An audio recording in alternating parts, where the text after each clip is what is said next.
Let's light this candle. .co is live.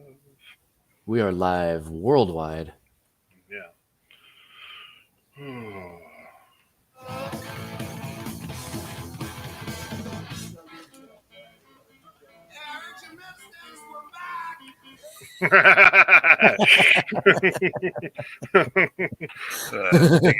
case anybody didn't know we were gone.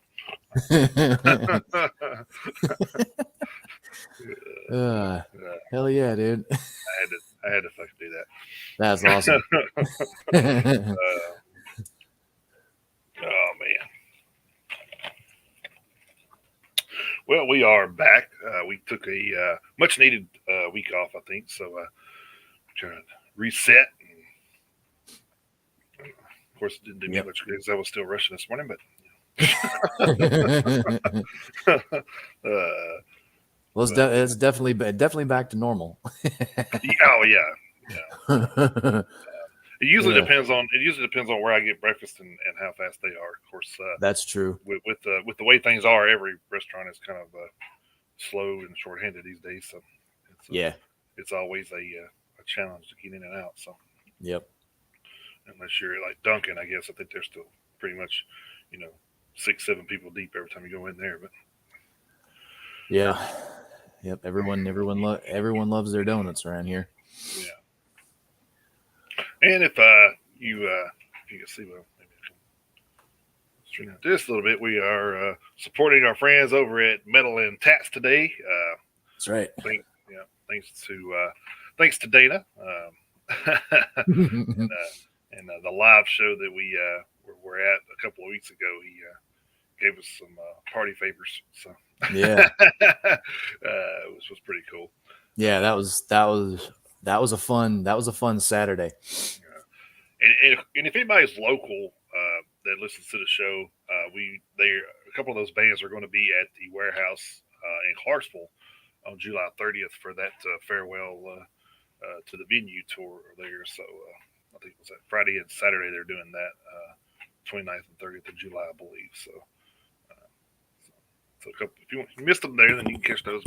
I know at least Meditator will be there. I don't know about the other ones, but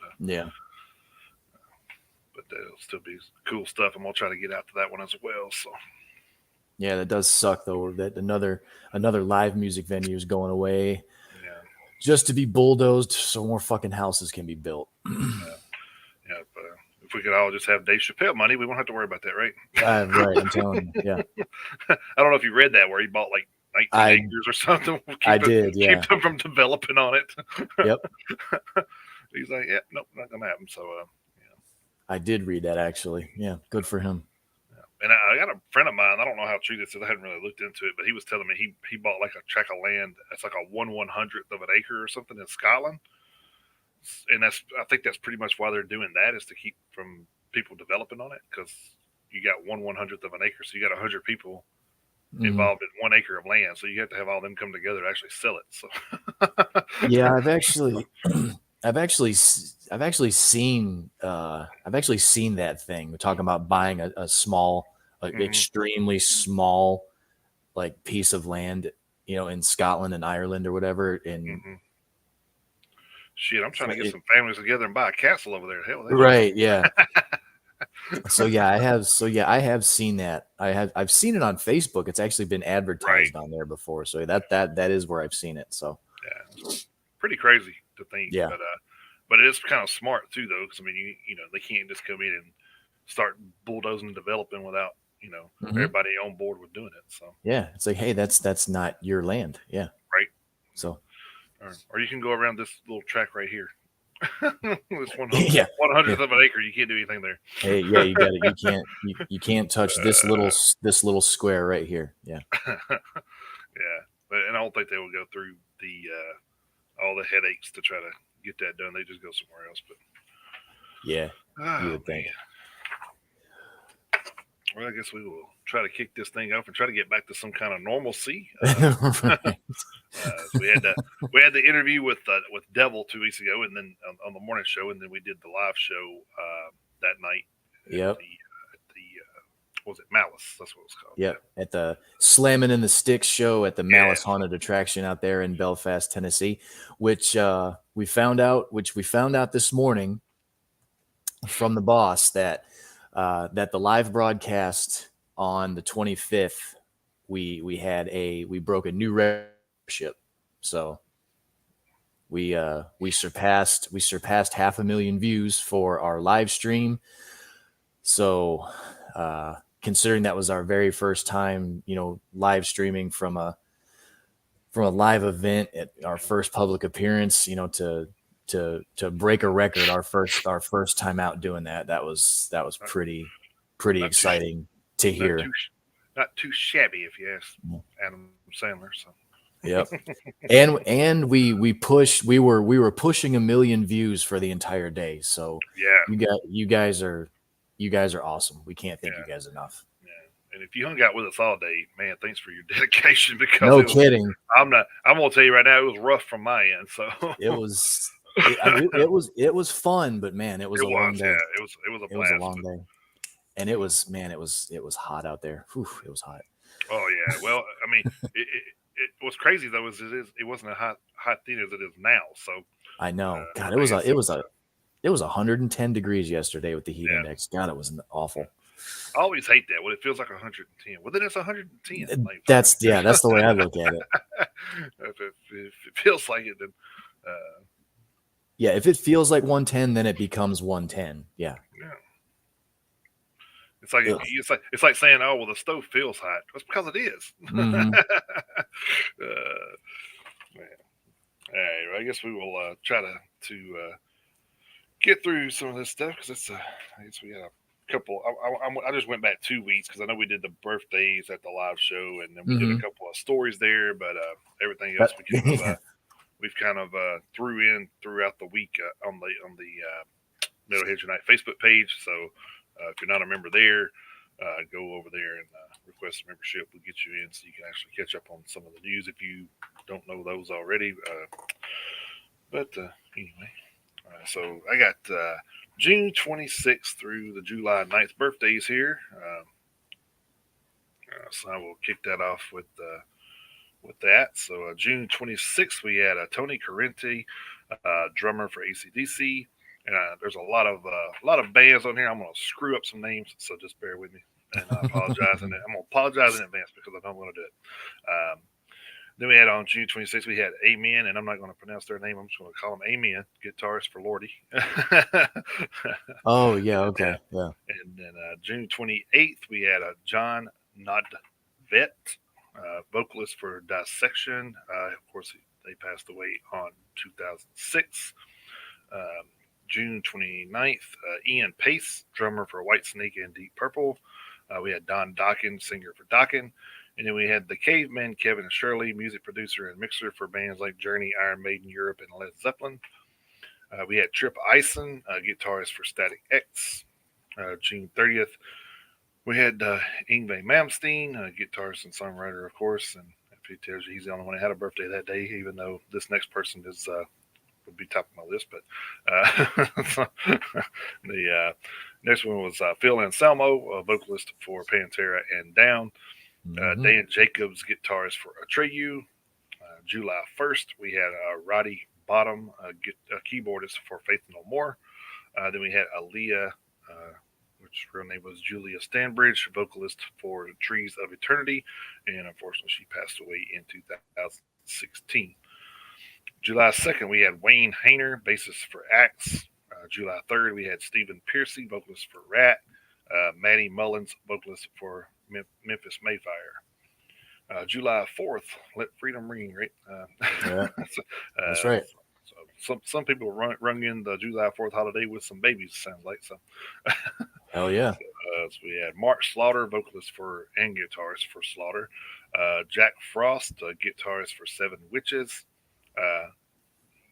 Jonas Kellgren, guitarist for Scar Symmetry 2004 to 2013. And we had John Waite, vocalist for Bad English. July 5th, we had Jimmy Crespo, guitarist for Aerosmith. Alex Carrillo, drummer for Dragoria. our good friends over at Drug Warrior.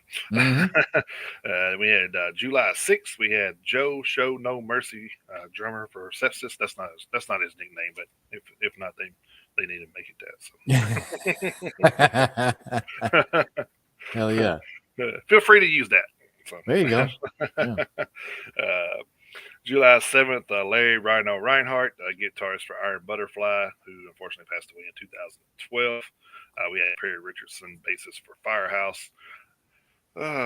Keiza Jukai, vocalist for Battle Lore. Hopefully that was close enough. And we had Sinister Gates, guitarist for Mid Sevenfold. Mike Galita, bassist for Census Fail. July 8th, we had Carlos Cavazo, guitarist for Quiet Riot. Elias Viljanin, guitarist for Sonata Arctica. George Corpse Grinder Fisher, vocalist for Cannibal Corpse. And July 9th, which was today, we had Bon Scott, singer for ECDC, who we all know passed away in 1980. Yep. Bruce Webel, touring in session rock bassist for Firehouse. He passed away in 2003. And we have Frank Bello, bassist for Anthrax, and Dan Estrin, guitarist for Hoobastank. And we also had a birthday from the show. Mr. Chris had a birthday. Was it the 1st or 2nd of July? I can't remember. July 1st. Yeah, July 1st. I knew it was like right at the beginning. I just couldn't remember which day. I apologize. I should know that. No, you're fine, man. You're good. But then again, I'm not married to you, so I don't have to. That's I don't right. Have to remember. Yeah. I don't have to remember. That's true. Yeah. So yeah, my birthday was July 1st, and then my dad's birthday was a day before right. that, June 30th. So yeah, my dad and myself, we've both had birthdays over the past couple of weeks while we've been away. So. And that was wild. I never knew that until the other day. I just never caught it. I don't know, but I was like, wow, I didn't know they had a birthday a day apart. That's wild. Mm-hmm. Yep, 20 years and one day. Oh wow. Yep. So you got a birthday present a day late. Mm-hmm. Yeah. Well, anyway, happy birthday to all of those mentioned. If I forgot anybody, I apologize. And as of course, if any of you are celebrating a birthday this week, happy birthday to you as well. Oh man, I guess we can get into some news. There's a little bit of that going around. So. Yep. We do have. First, I see like the same stuff on like everything. Like recently, of course, the Stranger Things guitar solo is like the big thing everybody's talking about. So. And I understand it, but I'm also kind of pissed off about it at the same time because we actually hadn't started season 4 of Stranger Things yet. We've actually been behind, trying to get caught up with some stuff, and then just there's so much stuff to watch on TV now with all the different streaming apps.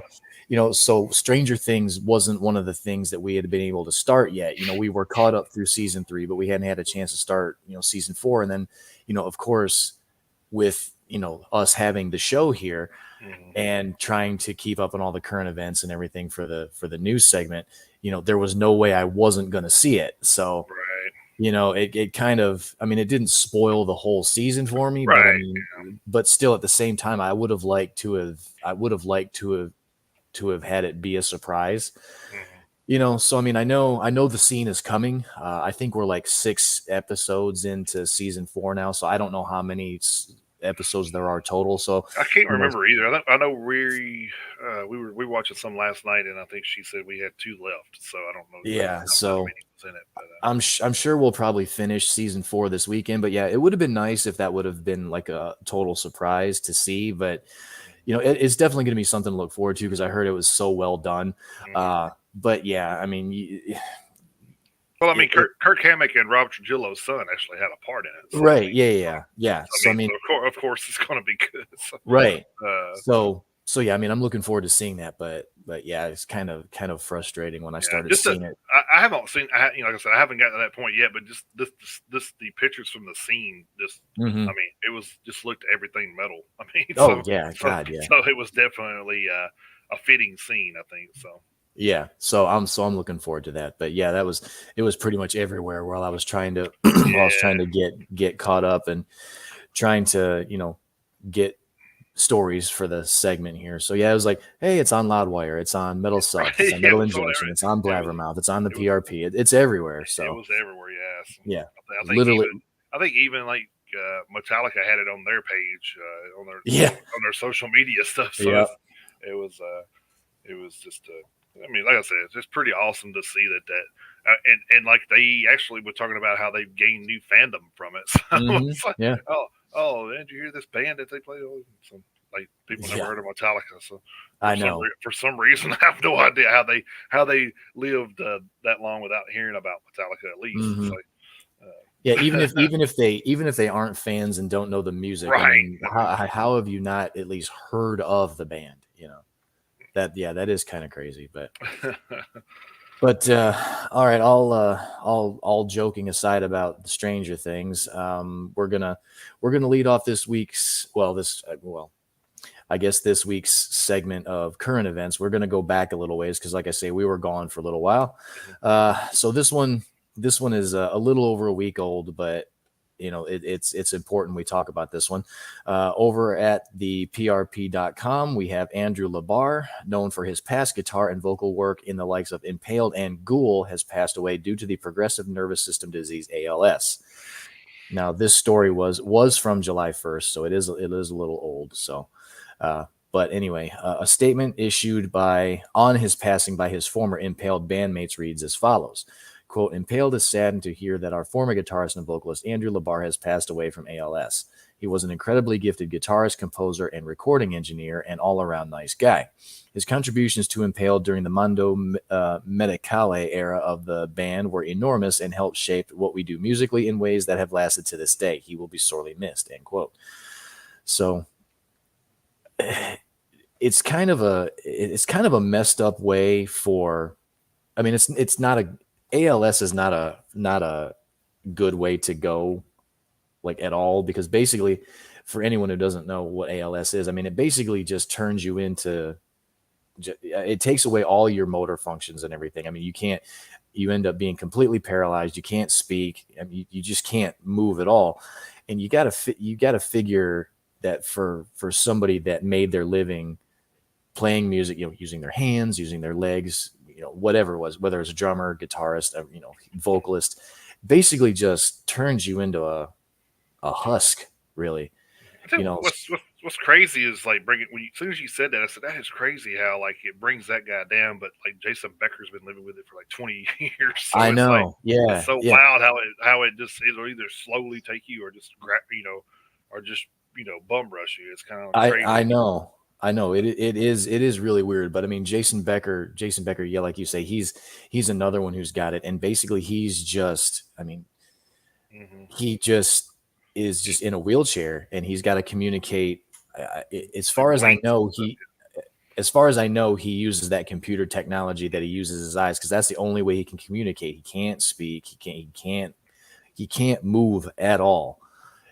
So, and Jason Becker played guitar with Marty, together with Marty Freeman at some point, if that tells you the quality of guitarist that Jason Becker used to be. So I mean, just Oh, to he was the next big thing. I mean, yeah. when people heard him, they were like, "Oh, this dude's going places," and then unfortunately he got attacked by the disease, and he kind of and it was crazy because he kind of went down fast in the beginning. Hmm. 'Cause they kind of took away his motor functions of playing. Yeah.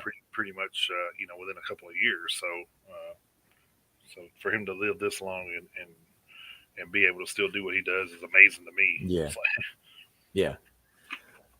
not But taking not taking away from the story, but I'm just trying to right, right. I'm just trying to compare with how fast he went down compared to Jason Becker. It's kind of crazy. Yeah, but it's kind of it's an unfortunate disease, and our condolences to the Labar family. Yeah. And hopefully, we talk about a lot of diseases, in life, cancer being the main one, but I think that's one of the things that we need to focus on as well is trying to find a cure for ALS. That's at least some kind of to keep it digressed anyway. So, uh, Yeah. but I mean, if nothing else, to hold it at bay as long as possible, so Right. people aren't literally just confined to a wheelchair where they just absolutely cannot fend for themselves at all. If nothing else, just prolong, a quality of life kind of deal. So, All right, my first story here is over from Metal Injection. King's X recently announced their first new record in 14 years, Three Sides of One, due out September 2nd, alongside a handful of European tour dates this fall. Unfortunately, those dates have been canceled after guitarist Ty Tabor has been diagnosed with what he's calling an illness requiring vigilant monitoring. Whatever he's dealing with, we wish Tabor the best. Hello, everyone. I recently went in for some medical tests and discovered that I have an illness requiring vigilant monitoring, said Tabor in a statement published to King's X's social media. As a result, I will need to remain in the U.S. while following medical advice and potential treatment. I know this is a disappointment for those who have waited so long for our European shows. I am sorry for this unavoidable setback. I want everyone to know that my prognosis is good. We plan to keep doing shows in the U.S. so I can remain close to home and take less risk while dealing with this change in life. Thanks so much for all your love and support. So, kind of another illness story there, but it's kind of weird that they don't. He's not like coming forth with it, which is fine because I mean it's his choice, it's his privacy. mm-hmm. So, Yep. But it's definitely definitely troubling that it's requiring vigilant monitoring. So it must be pretty Yeah. serious. So, Yeah. To where you can't travel too far. Yeah. so we wish him all the best, and hopefully he Yep. is able to bounce back and get back out and doing what he loves to do. So I know that's always a big thing in your back of your mind is am I going to be able to keep playing or Mm-hmm. acting or whatever your job is. I mean, Yep. I don't know if you read the story a while back, but I've seen where Bruce Willis has actually lost his losing his function to actually communicate as well. So Mm-hmm. Yeah. so He had to. he's Yeah. actually retired from acting. So Yeah. which is sad. He's a great actor, Yeah. but I mean that's kind of you know stuff we live with. It's like, Yeah. unfortunately. Yeah. All right. Moving over to Blabbermouth, we've got Manny Charlton, a founding member of the Scottish hard rock band Nazareth, has died at the age of 80. The guitarist's death was confirmed by his grandson, Jamie Charlton, who shared a photo of him with Manny on social media and captioned it "R.I.P. Granddad."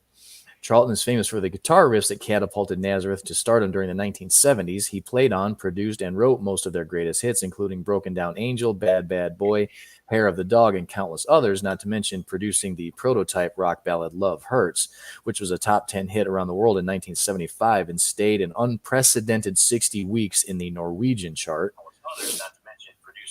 Charlton released several high-quality albums since leaving Nazareth in 1990, including Hellacious from 2014, which features an all-star lineup of classic rock legends, including Tim Bogert of Vanilla Fudge and Cactus, drummer Walfredo Reyes Jr. of Santana, Traffic, Steve Winwood, and Lindsey Buckingham, Vivian Campbell of Def Leppard, Robert Sarzo, Steven Adler of Guns N' Roses, and a talented New York-based singer, Robin DiLorenzo. In a 2012 interview, Charlton stated about Hair of the Dog, quote, what that album did was set the band up for American success forever. Looking back, I'm still trying to understand why it was so successful. I've come to the conclusion that it's all about the attitude of the songs, performances, and the rawness of the production. This was the first album that I produced for the band. Beginner's luck, you might say, end quote. In 1986, Manny was brought in to produce Guns N' Roses' debut album, Appetite for Destruction. Charlton ended up helming GNR's 1986 Sound City demos that eventually received an official release on the 2018 Appetite for Destruction box set. As Manny told Legendary Rock interviews a decade ago, quote, Axl Rose's favorite singer is Nazareth frontman Dan McCafferty. He said to his label, get me the guy who produced Hair of the Dog by Nazareth. What Axl wants, Axl gets. We left it saying, if we could get our respective schedules together, then great, he continued. I was in the middle of recording Cinema with Nazareth, and it didn't happen. So there you go. Pretty outstanding career, musically, but then he gets to go on and produce arguably, debatably, one of the greatest and heavy metal albums of all time with Appetite for Destruction. I mean, Right. You figure, I mean, I wouldn't call it the greatest heavy metal album of all time, but it's got to be easily top 10 just based on the numbers. So, Oh yeah. it's definitely it's definitely up there, Appetite for Destruction. I mean, there's no arguing that. So, for him to have his hand in that after, the career he had with Nazareth. So, you know, good on him for that. So, but, I don't know what it was he passed away from. It doesn't say. But, you know, moving on at 80 years old. So, Yeah, I mean, he lived a pretty fulfilling life, I guess. yeah. It's not like we're talking about the Alexi and all those people that had passed away Yeah. in Like, their yeah. Yeah. 40s and Yeah. 30s, and 40. Yeah. so. But still, I mean, still sad nonetheless. But Oh, of course. you're losing a cornerstone of the community. So Yeah. especially without, like you said, all that he had done with Nazareth and Guns N' Roses. I mean, that's two of the biggest. You got Nazareth was a big band in the '70s, early '80s, and then you got late '80s in the '90s with Guns N' Roses. So he kind of like Hmm. just whipped right out of one into another. So, Yeah. so just it's, sad to hear him passing, but definitely left a legacy to look back upon, I guess. All right, so this story here is from Loudwire.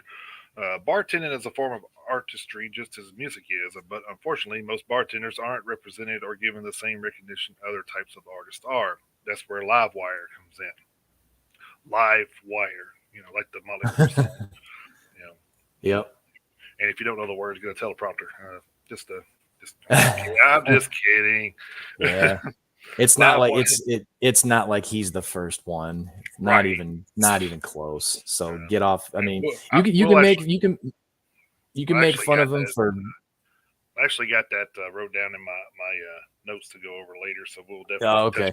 touch base on that again. So, Yeah. Yeah. Okay. Then we'll talk about it then. Livewire is a rock and roll inspired cocktail company that has formatted its business layout with like a record label so that their bartenders can brand themselves the way other artists do. With canned signature cocktails such as the Rocket Queen and Holy Tiger, it's an extreme, unique entrepreneurial move. So we hopped on a call with founder Aaron Polsky to find out more about the business and how Livewire tastes the best of both bartending and the music industries. Posky had been a fan of rock music for most of his life and even started playing music as a result. With the dream of becoming a rock star himself, he set out for a music business degree in college so that he would be more knowledgeable about the behind the scenes side of being a musician. However, while pursuing the degree, he got involved in the hospitality industry and decided that was his calling, but he still wanted to keep it rock and roll. So Livewire launched in mid 2020 and currently has 7 ready-to-drink cocktails by 6 different bartenders, including Polsky, and is available for purchase both online and in select stores and bars in California, Texas, Louisiana, Florida, New York, and New Jersey. The aforementioned Rocket Queen cocktail, which was crafted by Aaron Hayes, actually won the title Best Rum-Based Ready-to-Drink in 2022 San Francisco World Spirits Competition. So that's pretty cool that they're actually adding in, like I said, man, we did many stories on here where heavy metal and rock's been involved in so many different aspects of the world, and and like I guess coexisting with other jobs and stuff like that. So it's kind of wild, it's easy to talk about, comic books and stuff like that because that's kind of a thing you would think would relate to metal and rock. Hmm. But when you come up with something like this, you're kind of like, wow. I mean, what goes better with rock than drinking? But but it's pretty cool to see like different forms of uh, you know jobs and stuff like that. Getting more involved with including rock and the metal Hmm. industry. So it's, Yeah, there's been and we've talked about it here on the show many times before.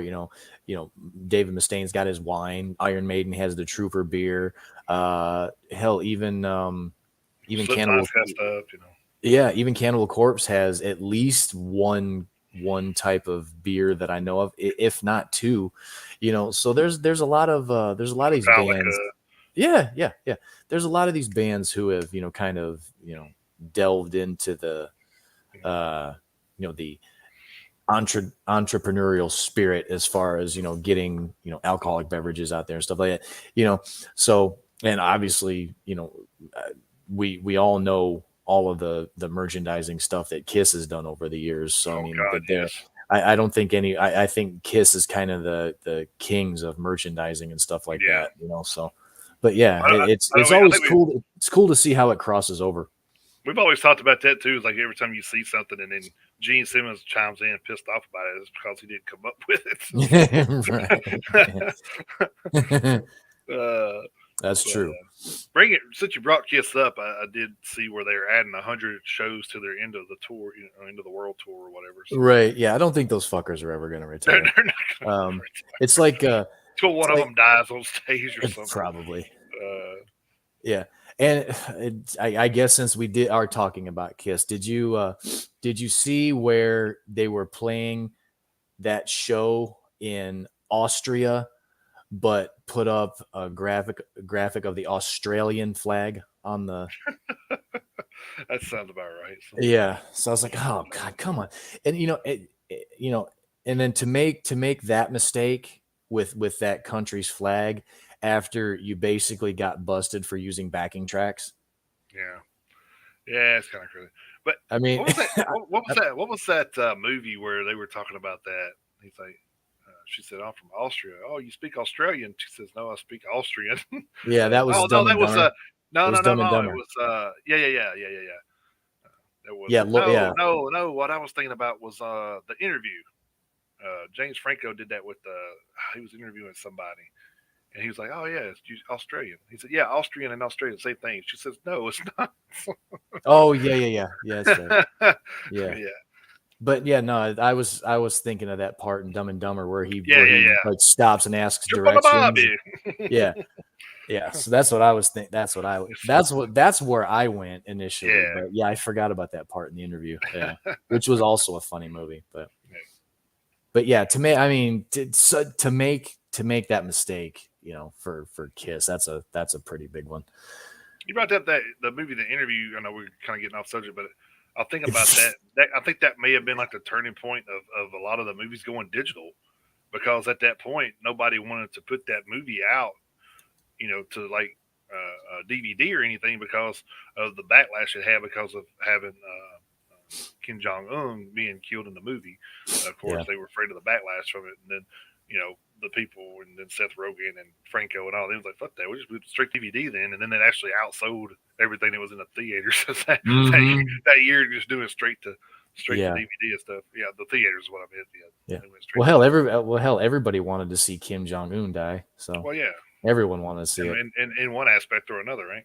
Yeah, it was Uh, like it was like the way they killed Hitler in Inglorious Bastards. I mean, that's not what oh yeah, happened, but it was yeah, still right. it's not how it No, happened, but it was still nice to see. So it just kind of glorified it. But and for but the yeah. supernatural fans out there, Dean Winchester really killed Hitler. So Oh, good Lord. Okay. Trying to steer this thing back on the road here. good luck. Good uh, luck. oh yeah. Not to Uh, say that we won't veer again. So, yeah. um, staying over at Blabbermouth for a little bit, former Silverchair frontman Daniel Johns has escaped jail time after he was convicted over high-range drunk driving charges. This past March, Johns was involved in a head-on crash at North Arm Cove, north of Newcastle, in his native Australia. The 43-year-old had consumed a bottle of wine and a can of vodka and was 3 times over the legal alcohol limit when he drove on the wrong side of the Pacific Highway before he crashed into a van and injured 2 people. On Wednesday, July 6th, Johns was given a 10-month quote-unquote intensive corrections order, a form of custodial sentence which is served in the community. He is not allowed to drive for 7 months, and then he will be required to have an alcohol reading interlock device in his car for another 24 months. According to the Sydney Morning Herald, John's lawyer, Brian Wrench, said his client recently suffered from panic attacks and had been self-medicating with alcohol. The musician entered rehabilitation of his own will for 4 weeks after the crash, and his lawyer said Johns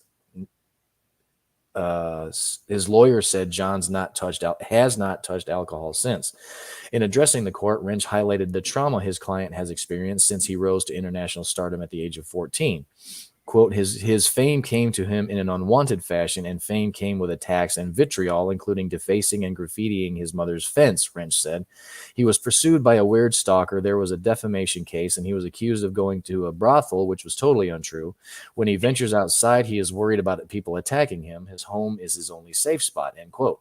Johns, who had a previous offense of mid-range drunk driving on his record from February of 2015, has also dealt with a series of physical and mental health issues, including severe anorexia and arthritis, with which he was diagnosed at the age of 22. Damn, that would suck.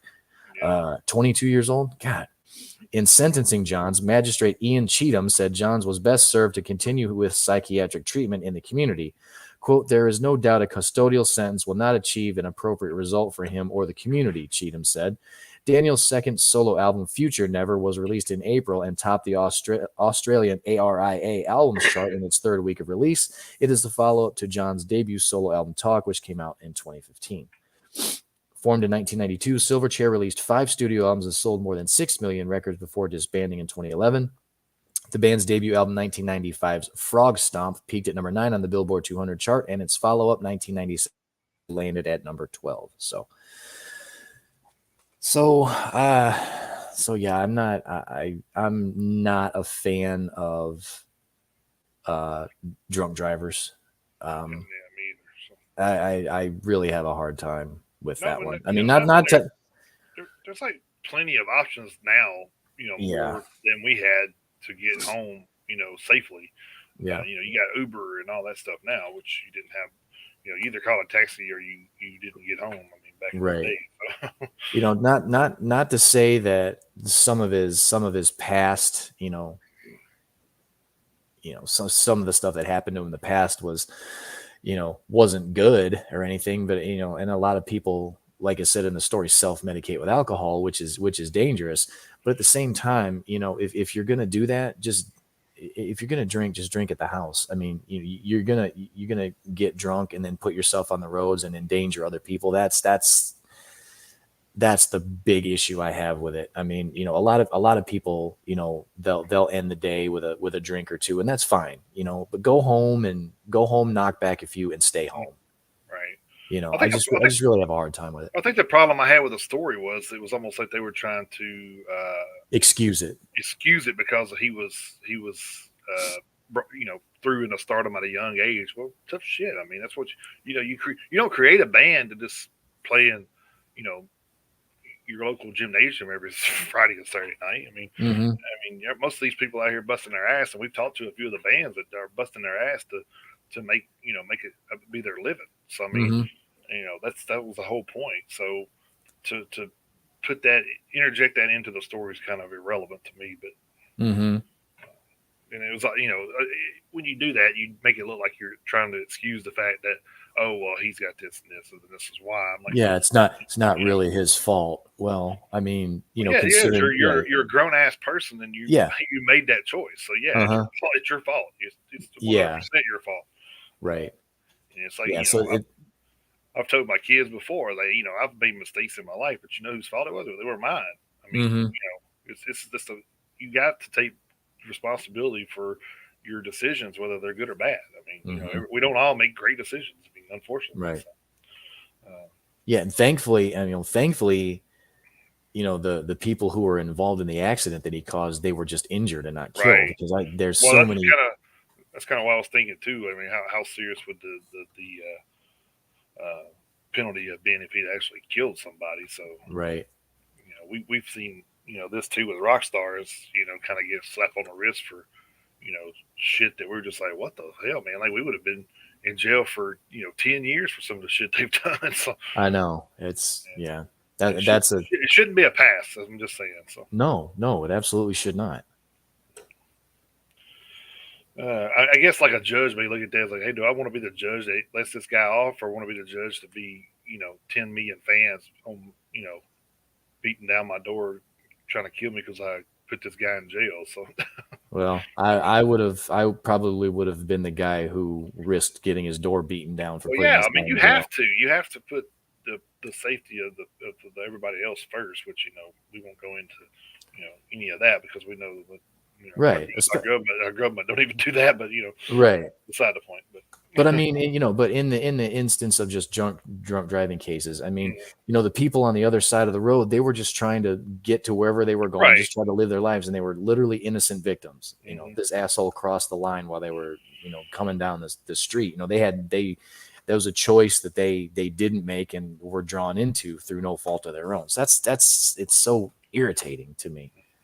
Yeah, it's definitely aggravating for sure. So, all right, next story is over from Blabbermouth. We'll keep the drinking topic going, I guess. Okay. All right, that's fine. And probably one of the biggest entrepreneurial successes from the rock industry right here too. So, rock legend Sammy Hagar invites guests to cool off in Hmm. style on the edge of Lake Boca Raton to party only like the Red Rocker can with Sammy Hagar's Waterstone Resort Bar Takeover. Celebrating the Florida launch of Sammy's Beach Bar Cocktail Company, which offers a line of top shelf sparkling rum cocktails in a can. The celebration will be held from noon to 4 p.m. on Saturday, July 23rd. Hagar will join South Florida residents and guests at the Waterstone Resort's Sea Spray Inlet Grill and boaters in Lake Boca Raton for an afternoon bash by the bay. Partygoers and sunbathers relaxing waterside will experience Hagar's award winning sparkling rum cocktails while partaking in food and drink specials as well as themed giveaways.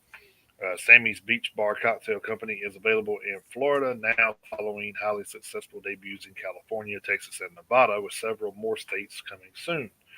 Hagar's award winning Puerto Rico made Beach Bar rum steeps island flavors into the canned cocktails, which are available in four playful twists on classic flavors: Tangerine Dream, Pineapple Splash, Island Pop, and Cherry Cola Chill.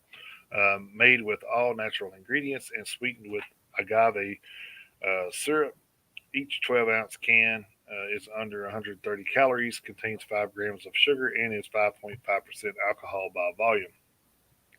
Hagar's signature spirits will take over the grill's cocktail menu for the day, while several cocktails made with his Santo Tequila Blanco, Santo Tequila Reposado, and Beach Bar Rum. They include Santo Ranch Water, Classic Santo Margarita, Smoky Paloma, Redhead Mai Tai, Maui Spiced Beach, and Rockin' Daiquiri, all of which can be found in Sammy Hagar's Cocktail Hits 85 personal favorites from the Red Rocker. Hagar will showcase his mixology skills from behind the bar as he shares samples of his famed drinks and sparkling canned Sammy's Beach Bar cocktails.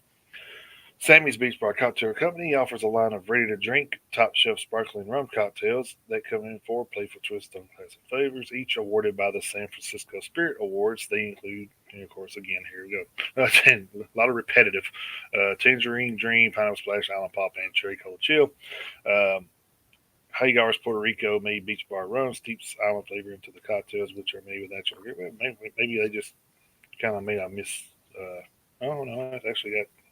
Okay, I'm just gonna skip that and go to the end. Then they just repeated like what I just said. Like what the hell? A celebration of beach life. Sammy's Beach Bar Cocktail supports charities such as International Bird Rescue and Surf Rider Foundation as part of the company's beach and ocean cleanup initiatives. So I have no idea why they thought they needed to repeat that, but whatever. But yeah, so Sammy is definitely one of the first original entrepreneurials, I think, from entrepreneurs from the rock industry that went off and made money elsewhere. So Yeah. he sold the Cabo Wabo drink for like 80 million. So I mean, Yeah. so he kind of knows what he's doing, I guess. So. Yeah. But yeah, he's been in the alcohol game a little while. So. Yeah, I think I read an article where he said he's made more money doing what he's doing now than he ever made playing music. So I think I saw that too. Yeah. oh man, that's crazy. Well, when you can sell, when you can sell one company for $80 million, I That's mean, true. I mean, you're doing okay. and then he So. teamed up with somebody else to make this new one. So now, Hmm. probably 10 years from now, you'll see him selling it for millions of dollars, Probably. and then he'll do another one probably. Yeah. uh, All right. So I've got this Spotify link posted up here on the screen. Is that for this? So Is that for this week's? that was from last week's weekly list. So Okay, all right. so we'll leave that up for a minute. Then I'll post the last week's top 10, which we didn't really get to do. So we'll that way we can kind of talk about that a little bit, I guess, before we. Okay, all right. Yeah, we'll leave this up here for a little bit if anyone wants to copy and paste. So, all right, gonna go back over to the PRP for one. Egyptian-inspired technical death metal band Nile have announced the departure of their bassist vocalist Brad Paris. Open auditions are being held for a potential replacement, with the band offering the following statement earlier on July 2nd. Quote, "It's time for us to share with our fans and the metal community that Brad Paris is leaving Nile this year. This is something that we have known about and have been working together with Brad through the transition. Brad has been an exemplary band member of Nile since 2015, conducting himself at all times with professionalism and integrity. He is parting under the absolute best of terms to focus on other projects and family concerns. Our friendship and brotherhood remain as strong as ever, and we wish him only the best as he continues his musical journey in life. Nile's touring and recording commitments remain in effect. It is natural for a band that's been going strong for 25 plus years to have changes, and we promise our fans to stay as true and brutal as ever. At this time, we have a few strong candidates for bass and vocals. However, any persons interested in auditioning should email nilebassistaudition@gmail.com." End quote. So there you go, Jason. Throw your, throw my one song into the mix. be the bass player for Nile. So there you go. Yeah, I don't think I could handle being a bassist for Nile. Never say never, man. Never say never. Yeah, Did you submit your audition tape for Steel Panther yet? Yeah, no. I don't think I would fit in any of that category anymore. I think I'll wear myself thin enough without having to add that to the list. So, no shit, right? I think I'm gonna enjoy being on this side of everything. So yeah. But yeah, any bass players out there looking for work? You never know until you try. It's so funny. I have actually talked to Susie a few times, my wife, and asked, whenever Best Buy was having like this big going out where they used to carry instruments and they were selling it all off, that part off, and clearing a lot of stuff out. I was talking about it then. I said, man, I'd love to like pick up the bass again and get a good amp and a bass and just to play around with. I don't, I'm not going to try to go out for no bands or anything, but I think it'd be cool to sit around and come up with your own little bass lines. So yeah. All right. So this was my last story. I do have like a conversation piece we can talk about if we run into where we're needing some fill in. So okay. All right, this cool. one's from over at Metal Hammer, as reported on Metal Hammer, and of course, like you said earlier, about 20 other websites.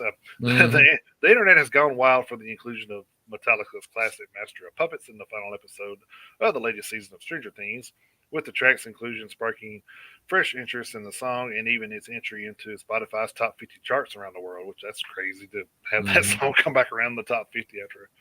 Wow. Now it's emerged that Metallica themselves have a direct connection to the song's usage in the show, thanks to some involvement from one member of the band and, wholesomely, the offspring of another.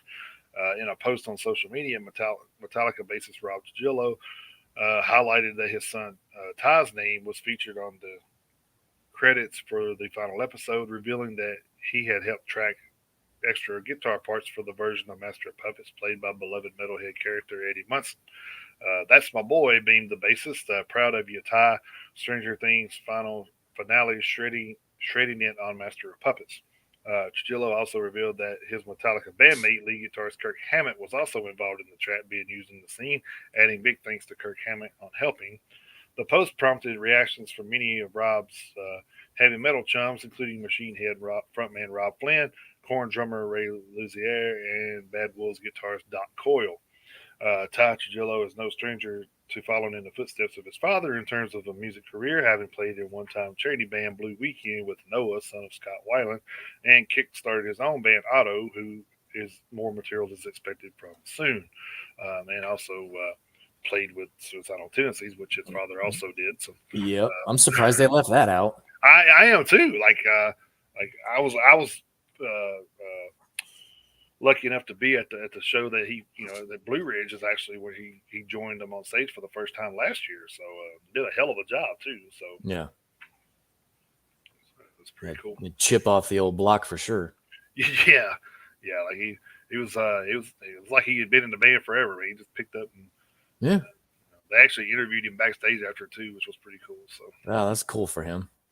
Yeah, he was actually kind of he's like, oh, I was kind of nervous. Should I guess so. Too. You're playing in a band that your father actually played in. So and then your first live. Trying to step into the footsteps of somebody else is bad enough, but just having to do it for your father is even worse. I think so. I think that's even more pressure. Yeah, and then your first time being on stage in that circumstance at a festival. Yeah, with hundreds of thousands of people. Yeah, I mean, God knows how many people. It's just crazy. All right, I've got two more over at the PRP. I should be able to get through them both relatively quickly. So, go ahead. Yeah, that was kind of like my first wrestling match. They threw me into the main event, and it was for like the local tag titles. And I thought, oh man, this is my first match. Really? No pressure or nothing. They're just gonna throw you in the main event and for the tag team titles. I'm like, what the fuck? Yeah. But it was all cool. Like I look back on it now and laugh, but because it was definitely a experience. But I kind of felt like, man, that's kind of cool that they thought that much of me to do that, like right out the gate. But yeah. So how'd it go? Did you win? Oh well, of course not. That was my first match. Oh, hey, you never know. You never know. 1, 2, 3 Kid beat Razor Ramon once. I mean, it's hey, you never know, man. You never know. Yeah, then they became all part of NWO. So I know, right? Yeah. Full circle there. It's fucking weird how shit turns out sometimes. Yeah. I think what's crazy, like watching some of this stuff now, is like just like talking about Rob Trujillo and James Hetfield, their sons are playing music now. And it's just like wow to think that man, these guys, it's I sent a post where it said how we think 30 years ago looked or 20 years ago looked. Yeah, it's 20 years ago. So how we think 20 years ago looked, and it shows all the hair metal bands, and then it says how 20 years ago really was, and it was showing like Five Finger Death Punch and them Slipknot actually coming. It's like, I was like, are you serious? Like, what the fuck? It's like, where has time gone, man? Like, I know, it's nuts. But I do sit around and think of that. Like a lot of times, like somebody was talking the other day about getting carded, and they handed it right back, and they said, wow, that was quick. And he's like, yeah, it had a 9 in it. It's like, what the fuck? So it's 1990. I mean, you're 21. I mean, yeah. Well, actually, if you're 2000 at this point, you're 22. So I mean, anything from 90s and back, you don't even have to look. It's 1990. Yeah, I know. It's so like, it's just well, see, that's the fucked up thing is you don't even have to look for the 9. All you have to look for is the 1. Well, that's true. Yeah, you just say 19 on it. Yeah. Oh, they're good. Yeah. So that's Wow. I know, and it's just Where does it go? And that segment was brought to you by nursing homes around the world. But by AARP. Yeah. Oh man. Yeah. All right. Let's see. We've got over the PRP. We've got Hatebreed, Josta, etc. Vocalist Jamie Josta has announced that he has acquired the rights to the Milwaukee Metal Fest and intends to resurrect the festival in 2023. That once annual fest began in 1987 and ran through 2004. Speaking on his plans for the festival, Josta offered, quote, I am so grateful and thrilled that founder Jack Koshik has passed the Milwaukee Metal Fest torch off to me. He is a visionary, and we will carry on the MMF legacy for years to come. So many of us have great memories from Milwaukee Metal Fest, and the time is right for it to return. On a recent podcast I did with the late Black Dahlia Murder singer Trevor Sturnad, R.I.P., I fantasized about bringing the fest back and even wanted Trevor to curate it with me. In light of his death, I feel the need to see it through and relaunch the festival in 2023, end quote. Jack Koshik, who founded the festival, commented, quote, Milwaukee Metal Fest has been a labor of love for me. I started working on it when I was 29. I am now 66. I want to thank all those living and dead for making this dream come true. Most of all, I want to thank the bands, fans, and crews that made this happen. The time has come to move on. I feel Jamie Josta and his partners will do a fine job representing the brand. Until we meet again, I love you all, end quote. So that was something I thought was awesome to hear. You know, I mean, I know a couple of times, you know, earlier in the year we were talking about the Maryland Death Fest is looking like it may not survive. So to hear that somebody went out and is trying to resurrect one when, you know, some of these are having a hard time staying afloat. So so good on Jamie Josta for that, you know. And that's kind of like what we were talking about at the beginning of the show is like, you know, the warehouse in Clarksville been around 30 years. I mean, I've seen concerts there when I was a teenager. So it's kind of crazy to hear about it, you know, going away and, you know, and like you said, it's just a shame that they're doing away with these venues and stuff just so somebody can put up more apartment complexes or housing or whatever they're doing. And you know, it just pisses me off. It's like, yeah, I get it. We're, you know, growth is good, but I mean, there's also a point where you have too much growth. I mean, right. like here, I don't know where it is everywhere. I can't speak for everyone because I don't live there, but I know here is we're growing at a rapid pace here, and the roads are not. So, Right. so yeah, they're not doing a good job. No, I mean it's not. You know, the I don't know. It's just the infrastructure isn't there to be bringing in all these people. So Definitely not. And until we get some leaders in there that's going to say, "Hey, no, we need to fix this before we bring in any more people in," you know. I mean, Nashville at this point needs another interstate to bypass the shit that we already have. So you know, it's I don't know where they would put it or you know what towns they would connect with it, but they definitely need to do something because it's just ridiculous. And the messed up thing is Nashville is one of the few cities that has 3 interstates running through it. Not Right. every major city has 3, and Nashville is one of those cities. And it's still like this.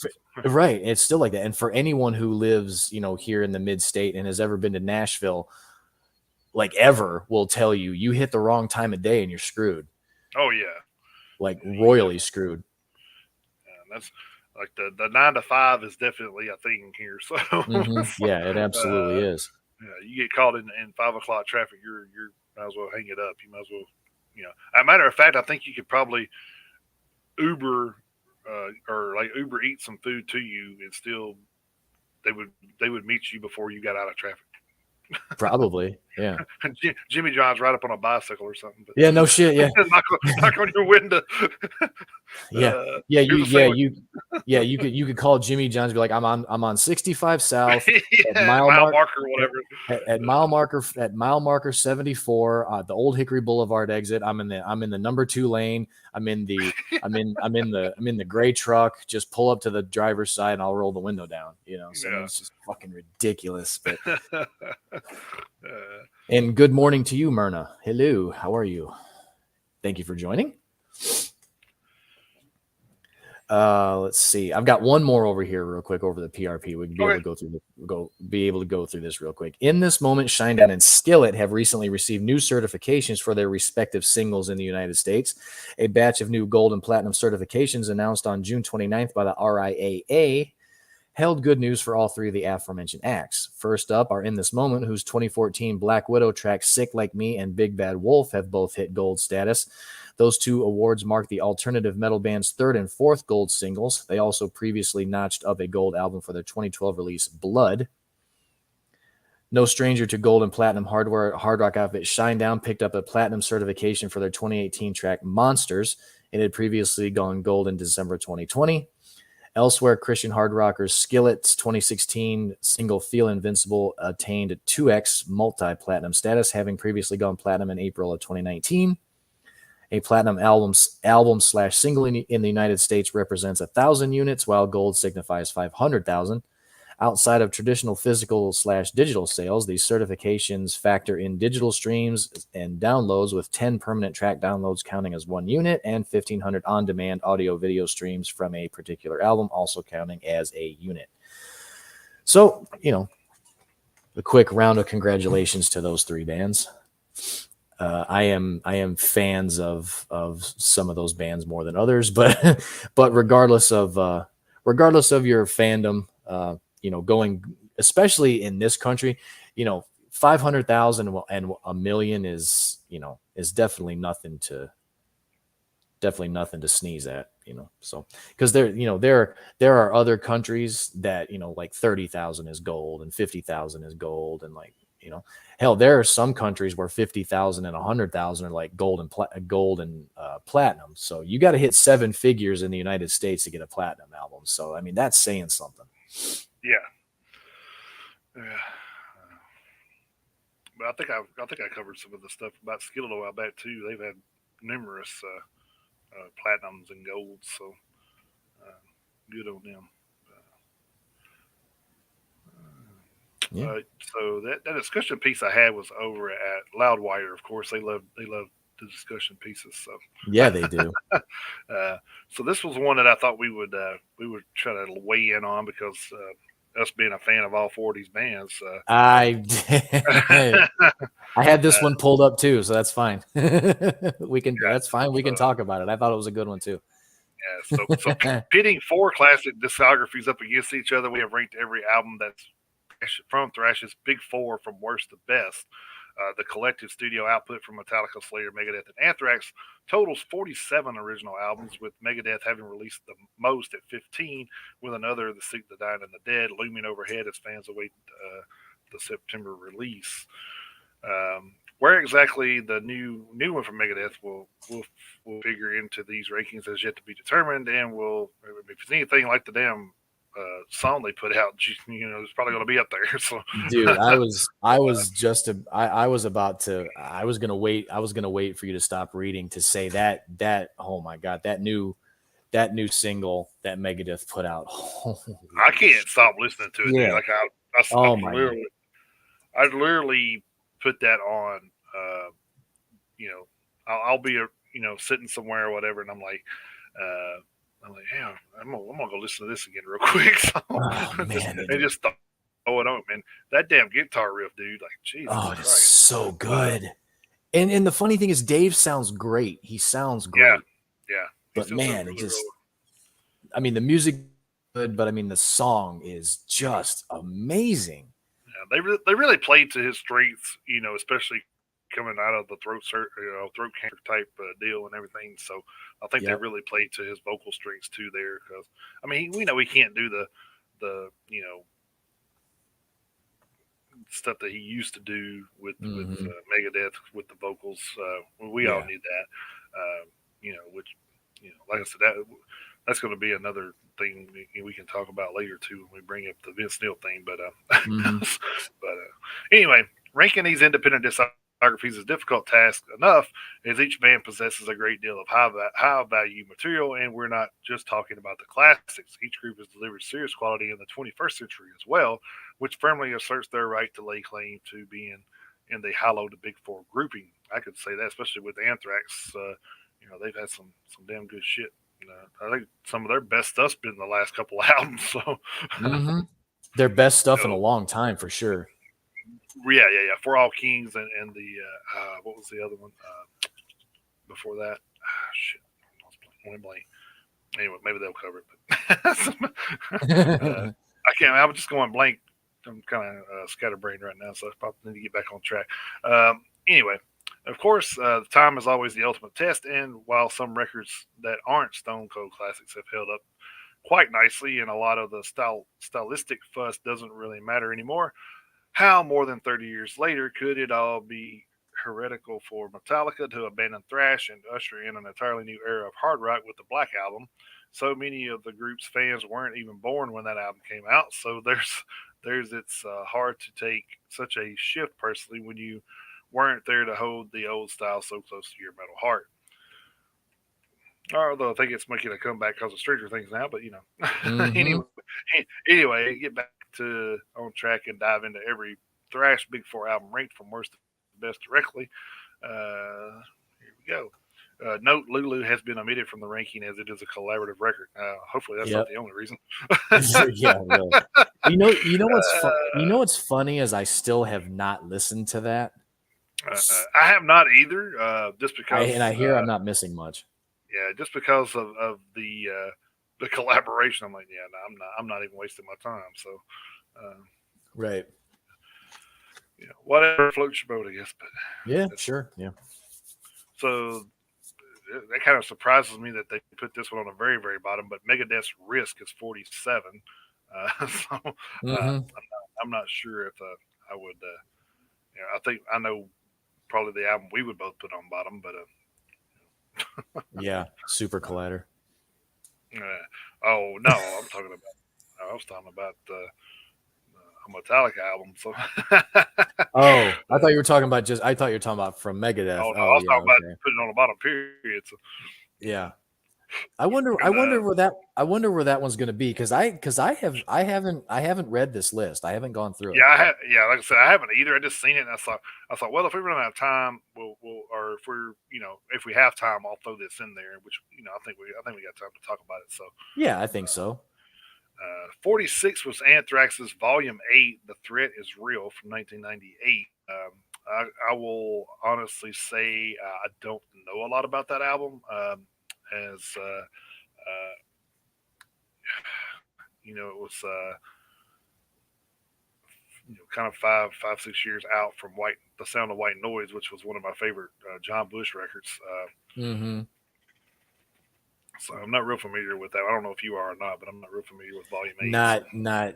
Not nearly as familiar as I am with the rest of it. So yeah, I think, like I said, I think there was like a time frame in there because this is like, this is kind of when I broke into wrestling. So I was kind of, that was on forefront of my mind, and I kind of lost track of music in its entirety, unfortunately. So for a good 10 years there, probably.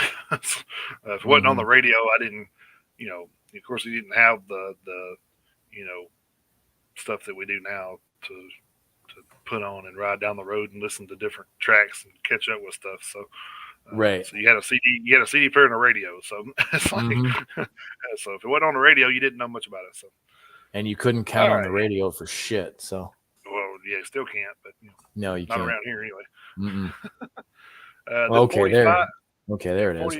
45 was Megadeth's Super Collider from 2013, which I think we can both say was probably one of the worst Megadeth albums. Yeah, it was there. I mean, there was really only this one's my least favorite Megadeth album. I don't even think it's really close.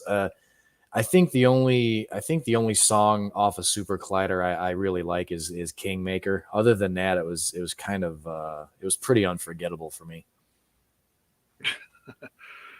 44 was kind of surprising to me. Anthrax Stomp 442 from 1995. Man, that's that may be down a little bit too far for me, but that's just my opinion.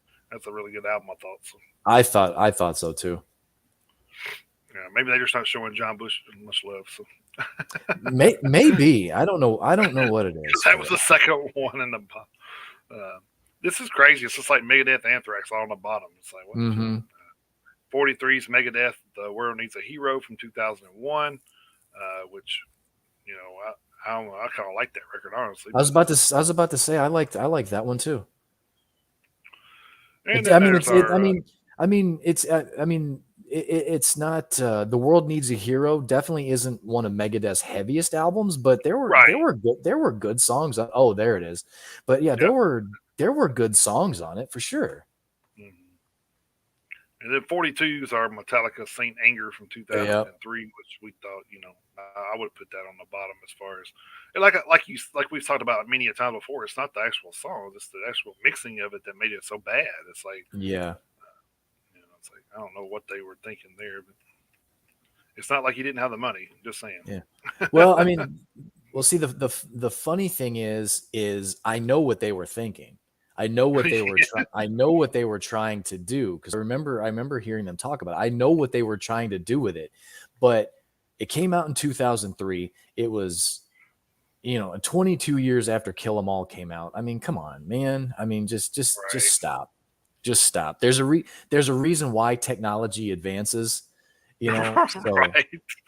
Uh, you know, so there I get their logic, but after listening to it, they should have been like, you know what, maybe we should not do this, because like mhm, if it was just if that album would have been mixed normally, there are some good songs on there. mhm. But yeah, as far as Metallica's discography, I think you would I mean it's our opinion, at least anyway, that this one probably would be Metallica's worst album, only just because of just the way it sounds. Mhm. And All right. it Next. even says that here in the caption. Mhm. It even Yeah. says that. So And then 41 was Metallica Load, which I don't think I'd have a problem with that being in the 40s, but nah. Again, I it, mean, it, like, there is still some good stuff in there, but oh yeah, yeah. It was saying that Load emerged in a time that wasn't particularly good to the thrash subgenre. Alt rock, grunge, mhm, and new metal were dominating the charts, so Metallica were forced to adapt. And that's kind of unfortunately it's what you have to do in music to stay mhm, relevant is adapt a little. But I think they may have adapted a little too much. Uh, but they yeah, like I said, I think that they did have some good songs there though. So yeah, number 40 was Anthrax's "State of Euphoria" from 1988, which that's kind of surprising to be that far, I guess. But like I said, you got a lot of good albums in this list, so it's kind of hard to say. hmm You know, and like I said, I don't know if I would be able to put these in any different order than they have, but right. yeah, But see, 39 that's was yeah, yes, and see that, and 39 see that. was also Anthrax. We've come for you all in 2003. So, hmm and maybe it's because Megadeth and Anthrax may have had more releases than the other two bands. I don't know, but it could be a lot of it too. So. Yeah. But see that's the funny thing is, I mean, you've got, even Risk at 47. You're talking about you're talking about the quote unquote the worst album of Hmm. the big four. So I mean, even though it's at the bottom of this list, is it even really that bad in the grand scheme of things? Right. So Because you kind of you're not talking about you're not talking about music as a whole. You're only breaking right. it down between four bands. So Right. So you got to kind of look at it in that context. I mean, you know, obviously, as you get higher up on this list, the quality of the albums is going to go up. But still, hmm even Risk, I would listen to Risk over a lot of other albums by a lot of other bands that I don't really care for as much. right. So you put it in that context, there's really no quote unquote bad album on this list. Mhm. And 38 was Slayer's first album in here, so it was Diabolus in Musica from 1998. I don't know if you're very familiar with that record. I am not. Like I said, that was kind of the time that I was more focused on wrestling than music, so I didn't really. Yeah, I've heard it, so I've heard it, so I would say this would probably be a Slayer's worst good record. probably, yeah. Okay. I would definitely say you could make an argument for it, but again, you're talking about Slayer's worst album. I mean, I know. I mean, Yeah. come on. Then 37, you had Megadeth in here again at 13, hmm 2011. Um, there are still quite a few songs on this album that I enjoy. yeah, and this was the Dave Ellefson return album too, I think. Yep. So so that was kind of odd for it to be way down there with Dave returning. But, Yeah. I like in the caption it says even Vic Rattlehead refused to show his face on this competent, not exactly oh, lousy, but ultimately workmanlike Megadeth LP. that So is funny because his back is turned to the. it is. Oh wow, I like that's that. great. All right, then we had 36 Metallica Reload in 1997, which I don't know if that re, I guess Reload. I don't know. I thought it was kind of better than didn't load, in my opinion. Mm-hmm. But, which I mean, they do have it ranked higher too. So I mean, I guess I can't argue with the placement there. So yeah. This one I may have issues with. 35 Slayers Repentless in 2015, which is I don't know, I kind of liked Repentless myself. I did too. I did too. I would probably would have. Higher. Yeah, I probably could have seen this at least making it into the 20s. Mm-hmm. Then we had Megadeth's Cryptic Writings from '97 at 34, which I don't know. I thought that was a pretty good one too, but like it did kind of fall off from what Megadeth had been doing with euthanasia and countdown to extinction. So I guess I could kind of see the. I mean, maybe that was the first sign of going in a different direction or something for them. But, well, see, that's the funny thing is like is for a little Cryptic Writings and Risk. I mean, he did. Dave did want to try something a little different for a while, and that's actually why he titled Risk what he did, because he knew what he was doing. No. So it wasn't lost on him that album was going to be different than what all of the previous albums had been. Even Cryptic Writings was like you could start to see them kind of veering off to one side for a little bit, kind of getting away from the strict thrash metal stuff that they had been doing. So, but he went all in with Risk, and he knew it. So that's why he even came up with that album title. But Cryptic Writings, actually, this may be kind of surprising, especially with the extent of Megadeth's entire catalog. But Trust is one of my favorite Megadeth songs of all time. Yeah, I like that song too. Although the We Are Back maybe that one's taking that for sure. Hey, that one's shooting up that one's definitely shooting up the list. I'm still a Peace Sales guy myself, so that's probably one of my favorite Megadeth songs. Let's see. Then we had 33's Metallica Death Magnetic from 2008, which I thought that was kind of the turning point from Metallica saying, yeah, you know what, we're done with all this bullshit. We're gonna do what we want to do again. So yeah, which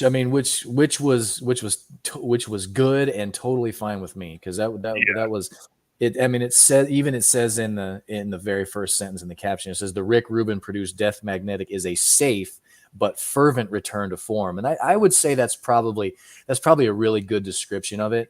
They didn't. I mean, they basically went back to what brought them to the dance, more or less, to use a cliche, but they didn't go too far, if that makes any sense. So so this was the first album with Rob on it? Yes. Okay. Yeah. I seemed like I thought he was in before that for some reason, but I guess he did kind of come in like right after the Saint Anger deal and everything. So actually, wait a minute. Wait. Oh, he was in Saint Anger, wasn't he? No, he wasn't. He was on Saint Anger. What the hell am I thinking? Yeah, he was on Saint Anger. Yeah. What the fuck are we It just said newcomer Rob Trujillo in the. Yeah, I know that. That had me messed up too, because I saw that. I was like, wait a minute. No. Yeah, he was. He was on the Saint Anger album too. But I guess I guess 5 years into his Metallica career, I guess technically he is still new. So they've been around 40. They've been around 41 years. So say, hey, here, kid, here's $10 million. You play when we tell you to play. Don't be like Newstead. Yeah. Right. And he was like, all right, I'll just sit at home and make $10 million. Of course, that's that was probably a lot of money to Rob. So at that time. So, I remember seeing that video where they told him that, and his face was like, "What?" Yeah. Shit! Don't tell me twice. All right, 32 was Slayer's World Painted Blood from 2009, which that was a damn good record too. So, I mean, I can see getting into an issue back in the 20s, but right now, I don't know. I still think that one could have been higher. Yeah. I mean, hell, I would move. just right now, I would move 32 up to at least 31. Not that I dislike the next one, but I think I enjoyed World Painted Blood better than better, yeah. So I mean, again, you're part of these this too, man. You can always introduce them too if you're talking about them. I don't care. right, yeah. So yeah, I mean, the system has failed by Megadeth is at 31. Again, we're gonna get into this point here coming up real quick where we're gonna be getting into the basically with these four bands, we're basically going to be getting into the quote unquote classics here in a little bit. So this is going to be one of those, we're going to be getting to the part of the list where it's going to be harder and harder to argue with the list probably.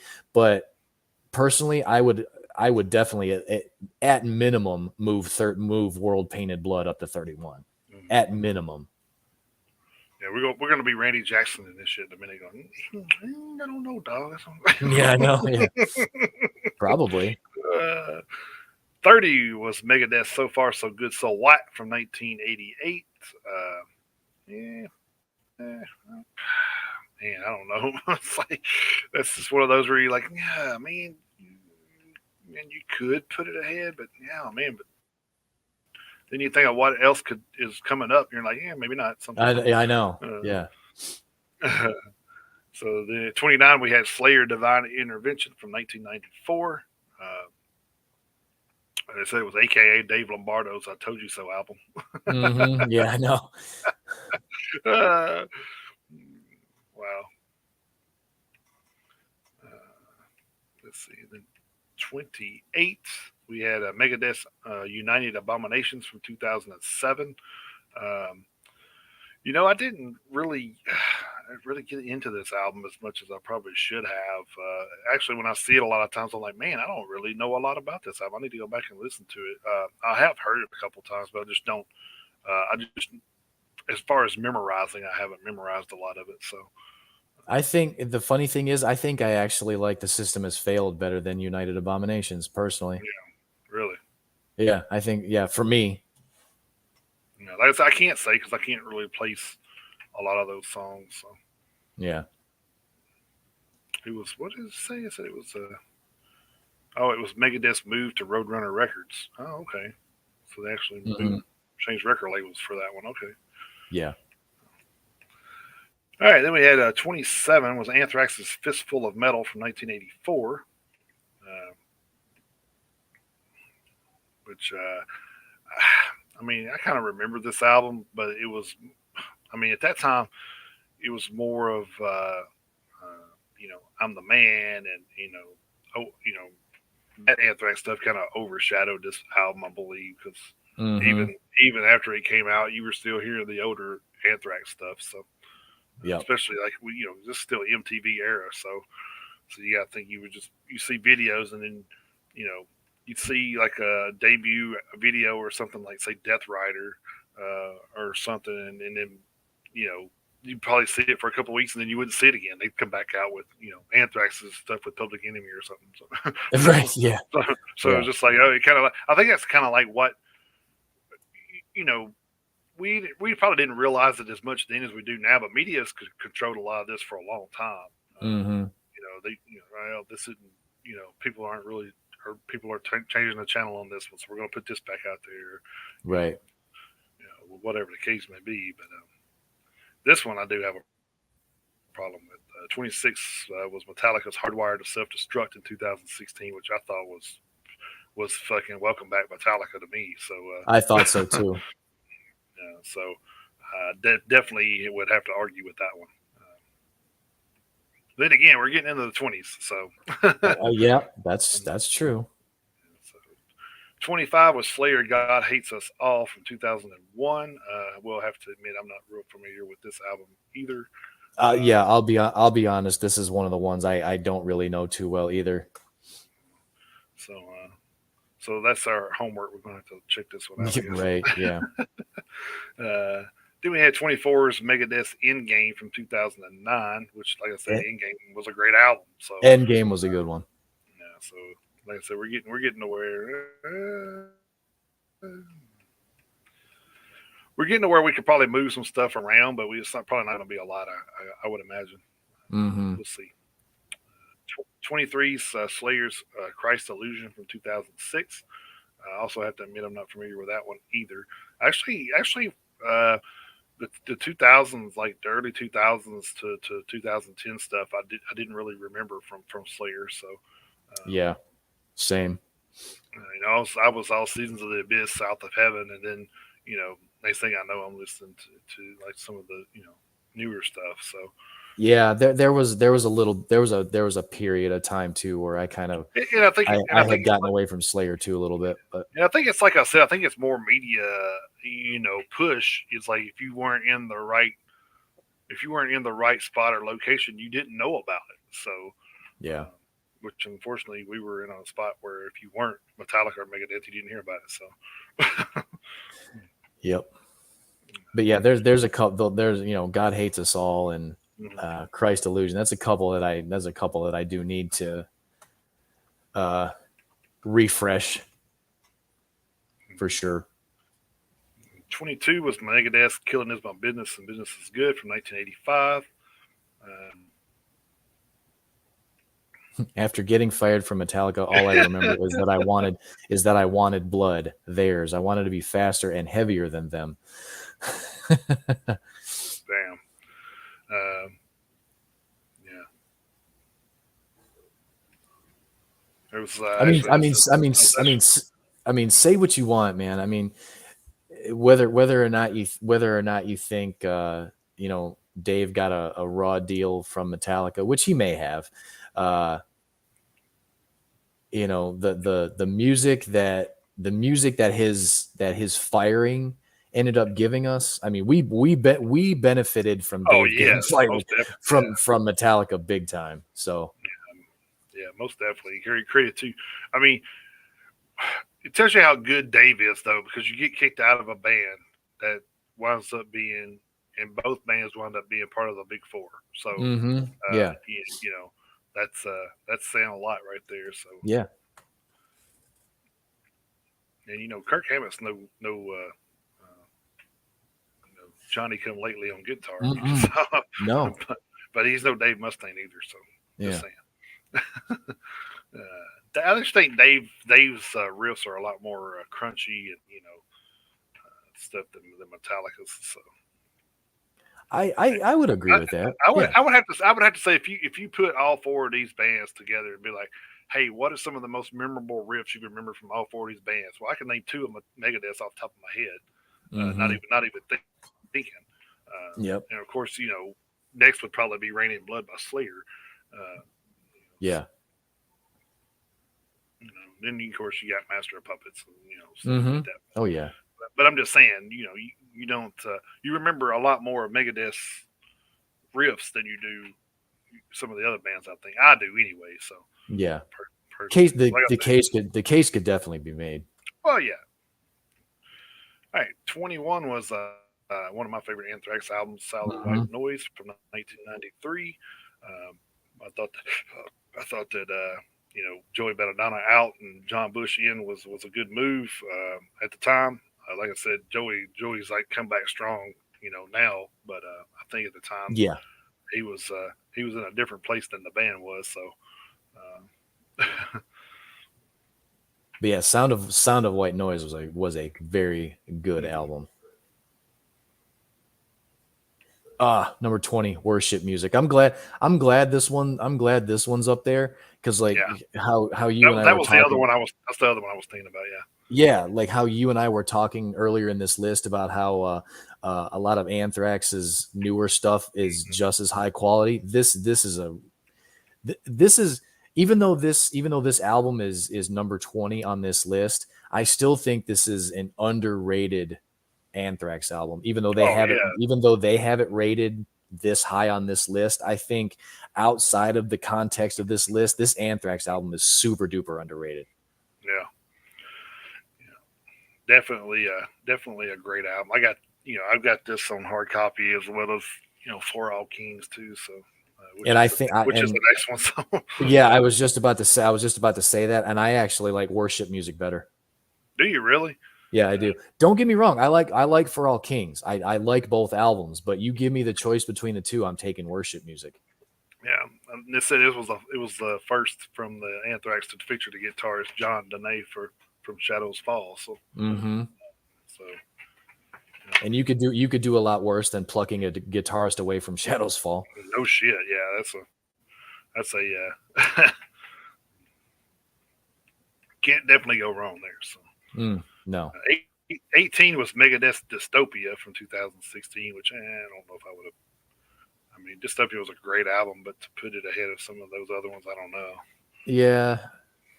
But it does say talk about a rebound after the Jury 13 and especially Super Collider. Few Megadeth listeners had high hopes for Dystopia, but yeah, they kind of came roaring back after the two albums before it for sure. Yeah. The Threat is Real is a great song too. So. Yeah.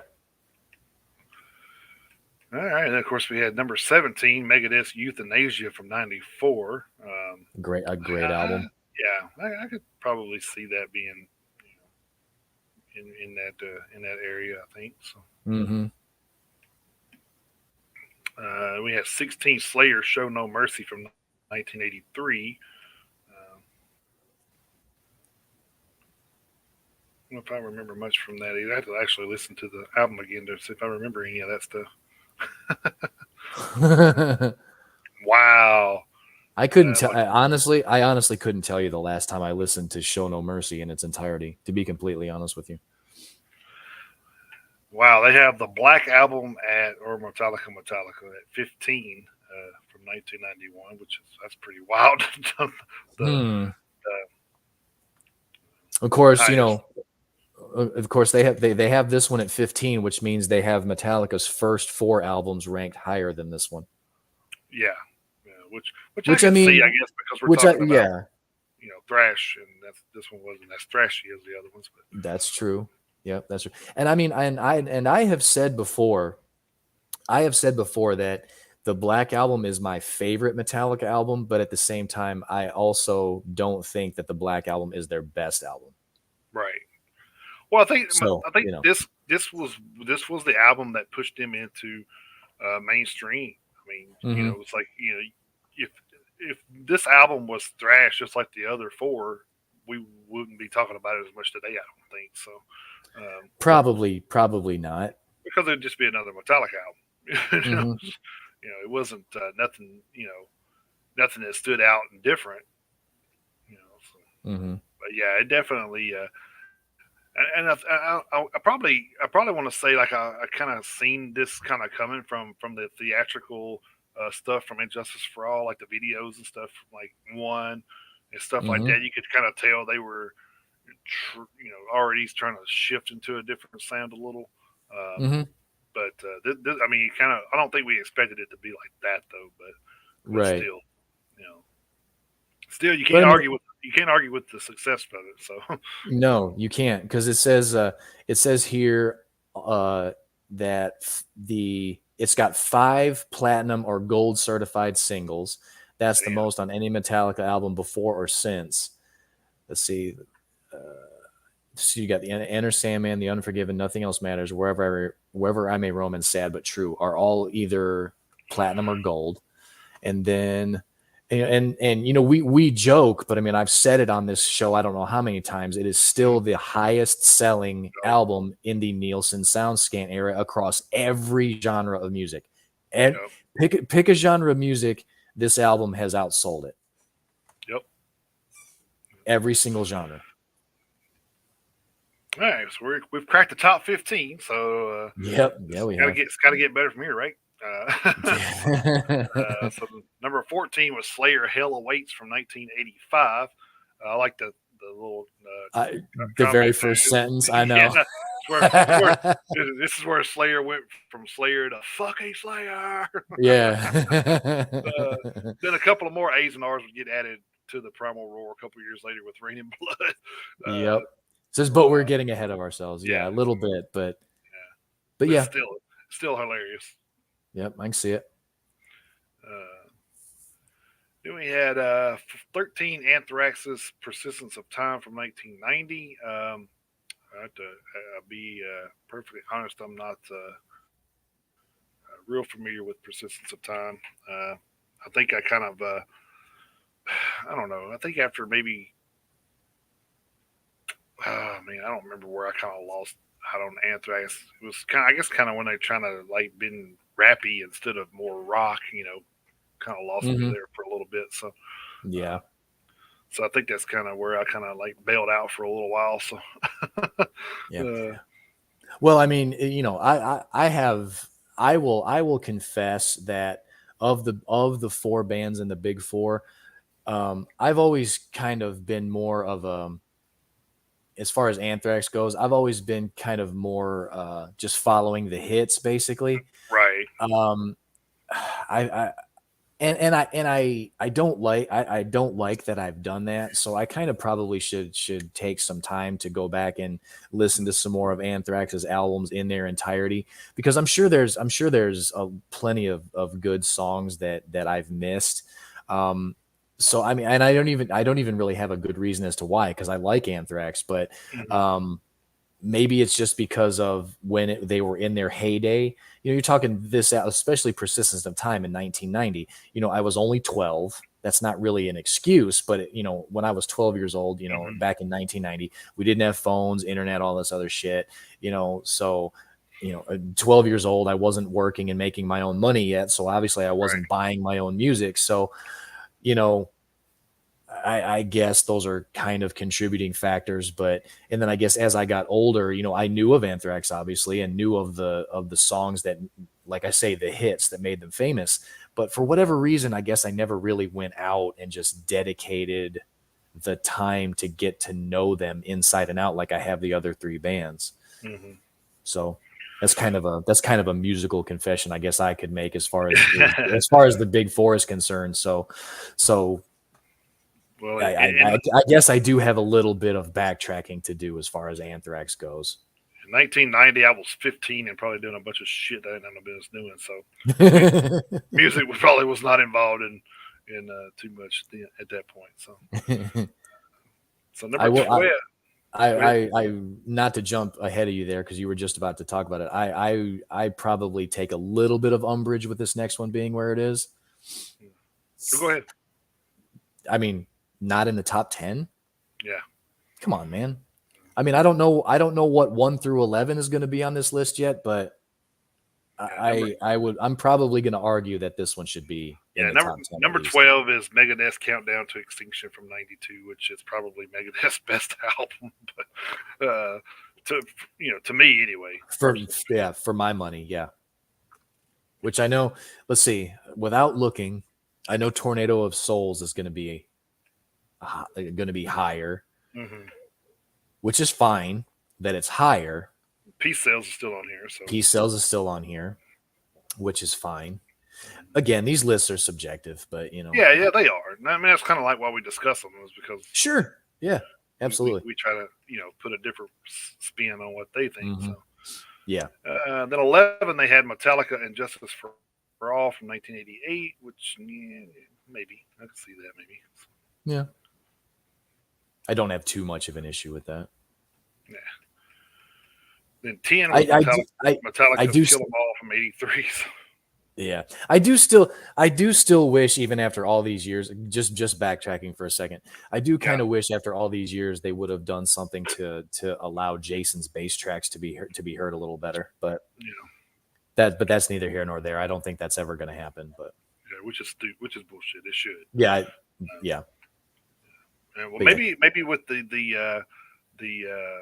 push from the new Stranger Things deal, maybe they'll push them into doing some other shit with. Who knows? maybe you never know. It may But get these younger people in going, hey man, it needs some bass in it. yeah, yeah, that's true. That's true. But if we do know one thing about Metallica is they're not going to be forced into doing jack shit that they don't want. So Well, that's true. They don't have to. So no, they don't have to. when you're worth $300 million, you don't have to do anything. So uh, Must be nice. yeah, But yeah, number 10, we got Kill 'Em All from 1983. It says, the one that started it all. Yep, that's. It says it says it was originally known as Metal Up Your Ass. I really kind of Right. wish they would have. I wish they Just would have left it kept that. it. Yeah. Yeah, wish they would have. And I'm pretty sure a lot of us have seen the classic T-shirt. You know, the toilet that's got the hand with the knife coming out of it. I mean, that's a great T-shirt. Yeah. It's a great T-shirt. They actually had those like in the old Metal Edge magazines and stuff because like they produced the shirts and then decided to change it after they produced the shirts, which is probably why they don't.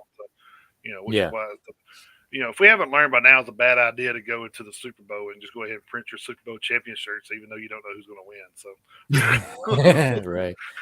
So then you go to Ross or somewhere and you see the losing teams shit on the rack. So yeah. We have since learned that whoever loses whatever championship game, those shirts end up in third world countries. So yeah, true. All right, number 9 is Slayer's "South of Heaven" from 1988.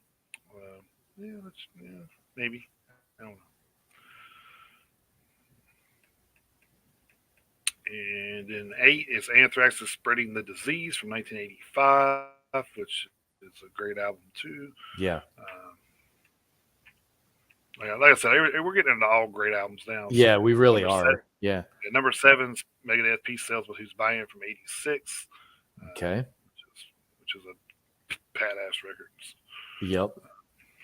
Then of course you have 6 Slayer "Season in the Abyss" from 1990. Which is probably my favorite Slayer album. I don't think it's really close for me, but right, yeah. Actually, I would probably have to agree with that. And let's see, we had Metallica's "Ride the Lightning" from '84, number 5, which is one of always loved that album cover too. It's it's great. I've even got the T-shirt. Yeah. Yeah. Number 4, Anthrax "Among the Living" from '87. I'd probably flip flop "Seasons in the Abyss" for "Among the Living," but that's just me. I would probably move "Seasons in the Abyss" into the top 5. Yeah. Yep. And there's my dumbass. I mentioned "Tornado of Soul" earlier. That's one of the tracks on Rust in Peace. I misspoke. Yeah. But Rust in Peace is number 3. I don't have an issue with that necessarily, even though I do like "Countdown to Extinction" better. But I don't have an issue with that. I mean, that's definitely not one that's going to keep me up nights. So I'm okay with that. And then "Rain and Blood" at number 2, which leaves Master of Puppets at number 1, which I definitely have. I have zero issue with Master of Puppets being number 1. No, definitely not. So that's one of that is my favorite Metallica album. So yeah, mine too. Well, actually, I take Black Album is my favorite. I still think Master of Puppets is their best. So right. Yes, but yeah, I don't. But the only change I would make to their top 5 is I would move "Seasons in the Abyss" above "Among the Living." But other than that, yeah, their top 5 is pretty spot on, I think. Yeah, for the most part, they're from our perspective, they're pretty spot on, I guess. Yeah. Yeah, but still, even going all the way down from you go all the way through from 1 to 47. I mean, that's a solid top. Not quite 50 albums, but I mean that's a pretty goddamn solid top 50. Yeah, and I mean, like I said, you got new albums coming out from Megadeth. Of course, we're not going to get a new Slayer album, but right. Actually, that list is 50 pretty soon, because we already know that the new Megadeth is coming out in September. I don't know if you guys have heard, but Kirk Hammett has said that Metallica did work on a new album during the pandemic, and I want to say that Anthrax is looking at 23 for some new music. So that list is going to be at 50 albums exactly here relatively soon. So yep, it will. So it's going to be there, but the cool thing is I mean, those bands, even if they did nothing else, If the other three decided to just pack it up and say, you know what, we're just going to go home and call it a day. You talk about legacies having been cemented. I mean, if that's not the epitome of cementing a legacy, I mean, they're called the Big Four. I mean, what else do you want? Yeah, but who's going to be the next Big Four? That's the thing. that is a legitimate concern, but I mean, good luck kind of unseating any of those. I mean, right. All right, just to touch up on some news headlines, not to go through the actual stories, but also cool. posted the link from the Yep, top 10 list from last week, which was anatomy. Mm-hmm. So your favorite anatomy parts are in there. So yeah, you bunch of pervs. Maybe a lot of eggplants. No, I'm just kidding. Yeah, you bunch of pervs, you. But that's part of the reason why we love you guys. So that's right. Yeah. But some of the headlines: Dave Mustaine flips out on a roadie midway through Megadeth's Barcelona Rock Fest performance, which seems like a ongoing thing for Dave. Yeah. Yeah. And kind of find out it was a guitar tech that doesn't even work for Megadeth. So, yeah, it was a Judas Priest roadie, wasn't it? Yeah, something like that. Yeah. So I'm just like, what the fuck? But yeah, because you can kind of understand what he did during the Nashville show, flipping out on a security guard. That you could kind of understand, but kind of chewing out one of Judas Priest's crew members. Yeah, I wonder if any of the guys from Judas Priest said anything to him about it. It's like, hey, fucker, leave our guys alone. Yeah. You had to figure that probably wouldn't have sat too well with Rob Halford, but yeah, probably not. But who knows? He come out there with his little leather strap. Yeah, just whap. And just for all the movie fans out there, Rob Zombie has said he is done filming the Monsters movie. So I guess we're going to get some release on that pretty soon, maybe. I was thinking that he would probably try to have everything done by Halloween, but I could be wrong. So he's, figuring it being Rob Zombie, but yeah, that would be right. That would be right. I think everybody's going to be surprised by this because I really think it's going to be a Monsters horror movie. So being Rob wouldn't surprise me at all. But well, going either way wouldn't surprise me. Yeah. Whether he makes it a legit kind of homage to the sitcom, who knows? But like I say, whatever avenue he takes, I'm sure it's probably going to be high quality because I mean he's been that fan of the horror stuff forever. So I mean, he's not gonna cheapen it. I guarantee you. Then we have Avenged Sevenfold recording vocals for the new album, so that's a good step in the right direction. Looks like so. About fucking time. Yeah, so that's pretty sure that's probably the finishing touches there. So then we had David Draymond shows off Disturbed's new "Fuck Cancel Culture" guitar. If you want to check that out, you can just look at Google that and it'll pop up. It's actually a cool looking guitar, but yeah. And then Wolfgang Van Halen gets engaged to Andrea Alsop. So congratulations to Wolfgang. His engagement. MGK regrets beef with Corey Taylor, wishes they handled it better. No, wishes you handled it better because Corey Taylor didn't do shit, but whatever. Yeah, yeah, alternate headline: MGK eats a huge L. Yeah, there you go. He regrets beef because he's fucking goddamn getting shit on by the community. That's why. Yeah, he got handed a massive loss in that one. Then, of course, like we've been talking about, Vince Neil's teleprompter scene on stage at a stadium gig, which, this is my thing with that. So we just went through this, 2 years ago or so, where he went through Kickstart My Heart and Sky didn't know the words. So, I mean, yeah, let's put a teleprompter up there so we can at least enjoy the actual fucking song. I mean, would you rather go and hear him go, or would you rather hear the actual fucking lyrics? I mean, yeah, that's my thing. I would actually rather hear him sing the actual lyrics. Yeah. So, and I mean, and Rob Halford and Ozzy Osbourne have used teleprompters many times, so I mean, Well, I mean, a lot of times, especially with, to me, it's kind of crazy because of the songs that he was using it on. But "Home Sweet Home" was one of them. But Hmm. but which you would think you would know the words of that one by now. But I could see if you haven't like performed a song live in so long that you may have forgotten it. I could see that. So yeah, maybe teleprompter like, hey, we want to play this, but I can't remember exactly all the lyrics. So uh, Well, and here's another thing too. I mean, as people get older, obviously people's yeah, memories go at different rates. right. So how do you forget the lyrics for "Home Sweet Home"? Well, I mean, Motley Crue Because hasn't he's exactly 66 years old. I mean, I don't know. right, and Motley Crue, Ozzy Osbourne, they haven't exactly been easy on themselves.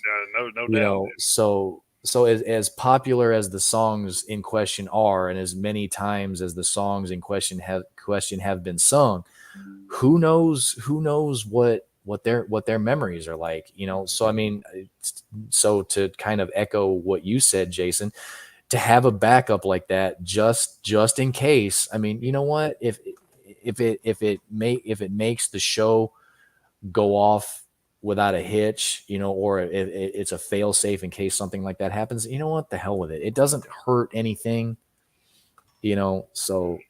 And like I say, you can make fun of Vince Neil's weight all you want, because that's something he had direct control over. But Right. get off his dick about making sure he's not going to forget any lyrics. For Christ's sake, especially when people are paying the amount of money they're paying for tickets. Mhm. I have heard most of the people that saw it around here, the stadium show, said that the pretty much Def Leppard was took the show. So uh, Well, and it's funny you mentioned the Nashville show. There was one headline that we didn't talk about, was that Brett Michaels got sick and wasn't able to play the show. right. So. Yeah, there's a lot of people disappointed about that because I know a friend of mine that I worked with. She hasn't never seen Poison, and that was one of the reasons she went to the show. Oh, So damn. it's See, yeah, that sucks. so yeah, that kind of sucks. But it is what it is. I've been to so I've been there on two different occasions with Alice in Chains until I finally got to see them with Korn, which it wasn't Lane Staley, but it's still Alice in Chains. But Hmm. actually, the two shows that I went to had tickets to before was Lane Staley with Alice in Chains, and of course he was in rehab both fucking times. Well, So it's like, yeah, I mean, I just can't win. I'm never going to see these guys, and of course then he died, so never got to see right. Lane Staley. Or it wasn't nothing on my end. I was prepared to Hmm. do so. It's like so I can kick myself for Pantera, but that one I'm really not kicking myself for because I had the tickets and he just wasn't there. Right. Yeah. So Pantera, I had tickets and didn't go, so I can definitely kick myself in the ass for that one. So, Right. Yeah. or one time I had tickets and didn't go. The second time was actually the first time that I had tickets and didn't go was the one you guys went to with White Zombie. So Yeah. actually, me and it's so funny as I was working at a Mrs. Winter's restaurant, and me and a buddy of mine were both metalheads, and we were both head cooks, so we both couldn't be off. Hmm. So Hey, you so should have just you should have just had Barney fill in. yeah, I had Barney filling, yeah. Man, that's wild. Back to two. I got two more headlines here. Taylor Momsen postponed or damn uh, posted that she was positive for COVID-19. They canceled three shows because of that. And then Disturbed's releasing a new single next week. So actually, we get new Disturbed music next week. So I'm up for that. So. yeah, so we'll see how they've what they do with it. I guess Yeah. if they're gonna continue on with the evolution, or if they're going to go back and be be It's it. disturbed. It is supposed to be a Of a, heavier album. that's It what they is supposed said. to be. Yeah, it's supposed to be a We'll see. heavier album. So we'll see. I know Five Finger just released a new song that was kind of surprising. I was listening to that and I was like, wow, that's a lot different for Five Fingers. So Yeah, I actually saw that headline this morning. I didn't listen to it yet, so I'm gonna do that here in a little while. it's definitely it's a little ballady. So it's kind of Okay. kind Well, of I mean, they've done that before. So. yeah, but it's kind of like with the releases they've had so far. I just wasn't expecting that. Right. So they've been kind of in your face with the last couple. So Yeah. I kind of hope this is actually I actually kind of hope this is the last single that they release, because this is actually the fourth single off the I new know, album. right? Hell, of them albums coming out in what was that? what did they say? August, September, October. Yeah, something before, sometime before the fall. Yes, I mean it's relatively soon, but yeah, they've damn near released half the album already. So, Which is crazy. Like to think we're halfway through the year, of course, now since July started, and then mm-hmm. we still have albums coming out from Slipknot, Megadeth, Yeah, Five Finger, uh, Machine Head. So I mean, like yeah, we still have some big records coming out. yeah. So, We got some heavy hitters coming out. Yeah. Parkway Drive just announced their release in September. Mm-hmm. Which man, if those two songs have any indication of what that album's going to be like, holy shit!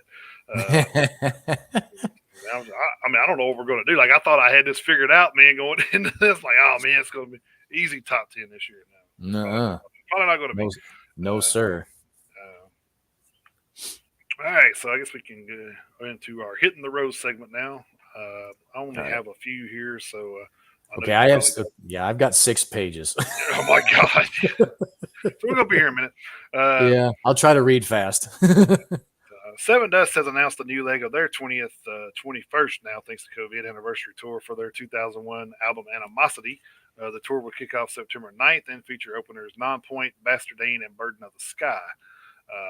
That actually does kick off 9/9 in Danville, Virginia at the Blue Ridge Rock Festival and ends on October 1st in New Orleans, Louisiana at the Fillmore.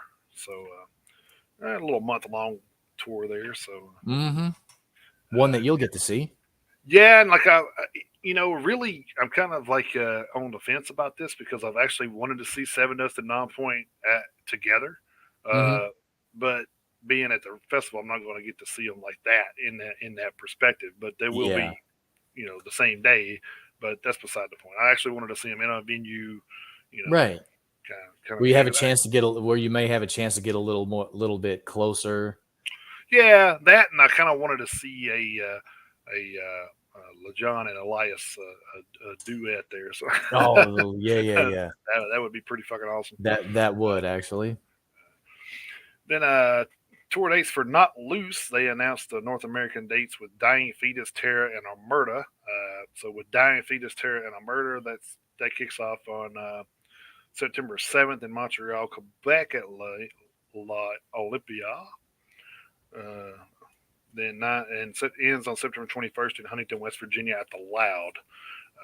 Then they kick back off with Bring Me the Horizon, Grandson, and Sick Brain. And September 22nd in Louisville, Kentucky at Louder Than Life. And then that ends on October 29th in Las Vegas, Nevada, When We Were Young Festival.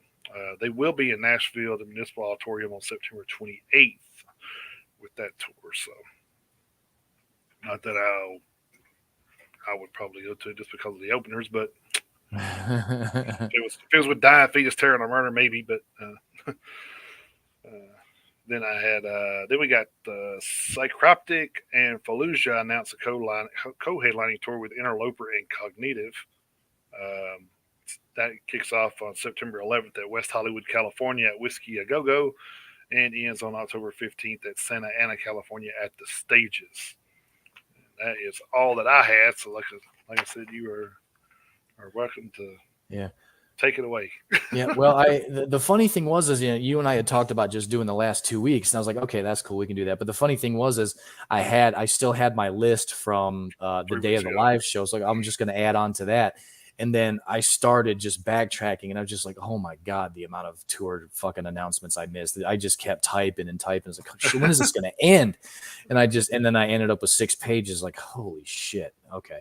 So all right. So this goes and I even went through, and there were a couple of them on here that I had to take out because due to the little hiatus that we went on, there were some events that have already come and gone. So there were a couple of entries I even had to take off. So so this is basically the tour announcements from June 18th to July 8th. So we've got about 3 weeks to go through here. So I'm gonna get through them as quickly as I can here. So starting off at the PRP.com, as normal, we have Angel Dust, Soul Blind, Spiritual Cramp, and Webbed Wing going on a West Coast tour, starting August 1st in Bakersfield, California at Jerry's Pizza, and finishing August 10th in Oakland, California at Crybaby. Spiritual Cramp will not be at the first and last stops on that tour. Then we have Biffy Clyro and the Architects going on a European and UK tour, a quick 10-day jog around the island there. Starting November 5th in Leeds at the First Direct Arena, finishing November 15th in Bournemouth at the International Center. Then we have Loathe going on a European and UK tour, starting off with Void of Vision on September 30th in Antwerp, Belgium at the Trix Club, finishing October 16th in Haarlem, Netherlands at the Petronaut. Then they will be with Void of Vision and Omerta starting October 18th in Glasgow at the Garage, finishing October 29th in Liverpool at the O2 Academy. Then we have Silverstein, Comeback Kids, Census Fail, and Koyo going to Europe and to the UK, starting November 24th in Munster, Germany at Skater's Place, finishing December 11th in London at the Electric Ballroom. Then we have Judas Priest and Queensryche going out, starting October 13th in Wallingford, Connecticut at Toyota Oakdale, finishing November 29th in Houston at the 713 Music Hall. No Nashville date on that tour. Bummer. Then we have Turnstile, Snail Mail, and JPEG Mafia starting October 3rd in Brooklyn, New York at the Brooklyn Mirage, finishing November 19th in Boston at the Roadrunner. JPEG Mafia will not be at that show in Boston. There is no Nashville date on that tour. Then we have Bad Omens going on a 2023 European and UK tour with the opening act still pending. Starting February 3rd, 23 in Hamburg, Germany at the Bahnhof Pauli, finishing March 6th in Bristol, UK at Exchange. Then we have Brand of Sacrifice. They are withdrawing from the Decapitated and Despised Icon co-headlining tour. Oceano has been chosen as the replacement for them. Devin Townsend is going on a UK tour. These are rescheduled dates that have been moved to 2023, starting March 28th. In Bexhill on the Sea, UK at De La War Pavilion, ending April 5th in Norwich, UK at the UEA. Then we have Slipknot, Ginger, and Vended going on a summer European tour starting July 20th. So that one's coming up relatively soon in Bucharest, Romania at Rom Expo, finishing August 19th in Hasselt, Belgium at the Puckle Pop Festival. Jungle Rot cancels their August tour with Insight due to quote-unquote unforeseen circumstances. The way things have been going here lately is probably gas prices. The Contortionist and Rivers of Nile are going out starting September 11th in Dallas, Texas at the Grenada Theater, finishing October 15th in Indianapolis, Indiana at Deluxe at Old National Center. They will be in Nashville on October 13th at Eastside Bowl. We have the ongoing Concept, Fall Star, The Undertaking, and Meadows going on a West Coast tour. Just a quick one-week jog through California, basically, starting November 5th in San Diego at the Poorhouse, finishing November 12th in Sacramento, California at Old Ironsides. The Undertaking and the Meadows will be the only two bands participating that night. Old Ironsides, yeah. Then we have Currents have been announced as the direct support for Miss May I's fall tour with Kingdom of Giants and Landmarks. The lineup is now complete. Then we have Nothing More, Sleep Token, and Cherry Bombs going on a trio of off-date shows from the In This Moment tour. They will be in Albuquerque, New Mexico at the Sunshine Theater on August 30th. They will be in Knoxville, Tennessee at the Concourse on September 12th. And they will be in Billings, Montana at Pub Station on October 16th. We have Rolo Tomasi, Cryptodira, and the Callous Dowboys going on an East Coast tour starting September 1st in Boston, Massachusetts at Brighton Music Hall, finishing on September 15th in Brooklyn, New York at the Meadows. They will be in Nashville on September 10th at the End. Is that America's band? Huh? Is that America's band? Yeah. The Callous Dowboys? The Callous Dowboys, yeah. Wow. Sorry, I got choked up there for a second. Then we have Malevolence. They are withdrawing from the Acacia Strain tour due to unforeseen personal reasons, quote unquote. Karma and No Zodiac have been added to fill in on certain dates. So then we have Greg Puciato, former vocalist for the Dillinger Escape Plan. He will play his first live show at Don Quixote in Los Angeles on November 2022. We have Volumes, Dying Decay, and Universe going on an Australian tour starting August 19th in Brisbane at the Princess Theatre, ending on August 25th in Adelaide at Lions Arts Factory. We have Ken Mode, Vile Creature, and Mares of Thrace going on a quick four-date Canadian tour starting September 23rd in Winnipeg, Manitoba at the Goodwill Social Club, ending on September 26th in Edmonton, Alberta at Starlight Temple. We have Nasty, First Blood, Paleface, and 44 going on a European tour starting September 7th in Eindhoven, Netherlands at Dynamo, finishing on September 21st in Nieski, Germany at Holtz. Let's see. Then you talked about Knocked Loose already. Let's see. You talked about that one. Knocked Loose. Seemed about 7 dozen. Okay. Then we've got Norma Jean going out on tour with Idle Threat starting August 13th in Colorado Springs, Colorado at Black Sheep, finishing August 27th in St. Louis, Missouri at Red Flag. No Nashville date for that one. Goodbye, We have So goodbye, Norma Jean. Yep.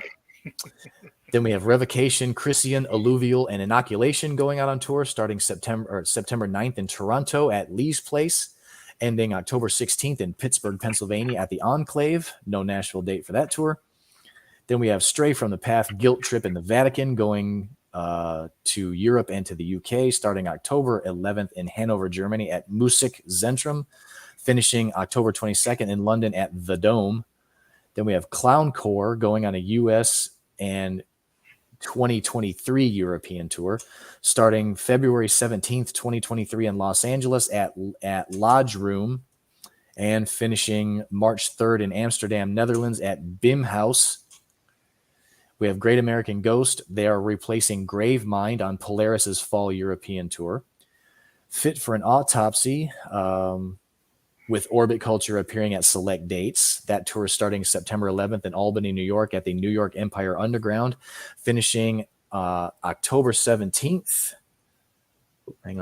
October 17th in Lubbock, Texas at Jake's Sports Cafe. There is no Nashville date, but they will be in Knoxville, Tennessee at the Concourse with Orbit Culture on September 24th.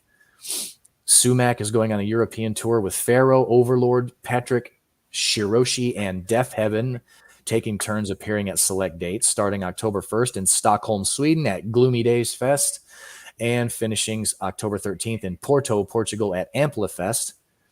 We have Destrage going on a European and UK tour starting September 30th in Geislingen, Germany at Miev, and finishing November 26th in Cesena, Italy at the Vidia Club. Can't see it. Nope. We have Amun-Ra, and yeah, you got to know where to look. Then you have Amun-Ra and Liturgy going on a West Coast tour. They will be in Las Vegas for the Psycho Las Vegas on the 20th and 21st of August, finishing August 28th in Seattle at Numos. North Lane, Silent Planet, Loath, and Avoid have canceled their North American tour due to a visa backlog. High Power has been added to the Alex is on Fire and Boston Manor European and UK tour. And then this one was cool. Friends of the show, Extinction AD, are going on a quick run starting August 17th in Fulton, New York at the Fulton VFW, and they will be finishing August 21st in Montreal, Quebec at Foufoune.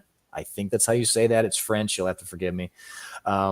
There's no Nashville date, but hey, any of our fans up in the Northwest and into Ontario and the province of Quebec, go check out our friends at Extinction AD. You will not be disappointed. No. Then we have the Who going out on European tour. That's the HU, not the WHO. Starting November 28th in Manchester at Academy and finishing December 9th in London at Roundhouse. Maybe it's the the HUH. Then Primus has canceled their fall and European UK tour due to unavoidable logistical challenges. Then we have Brutus going on a UK tour starting November 16th in Bristol at The Fleece, finishing February 3rd of 23 in Brussels, Belgium at the Ancienne Belgique. Alpha Wolf, Body Snatcher, and Vatican are going out starting August 21st in Springfield, Missouri at The Riff, finishing September 7th in Columbia, South Carolina at the New Brooklyn Tavern. No Nashville date, but they will be at the Brickyard in Knoxville, Tennessee on September 4th.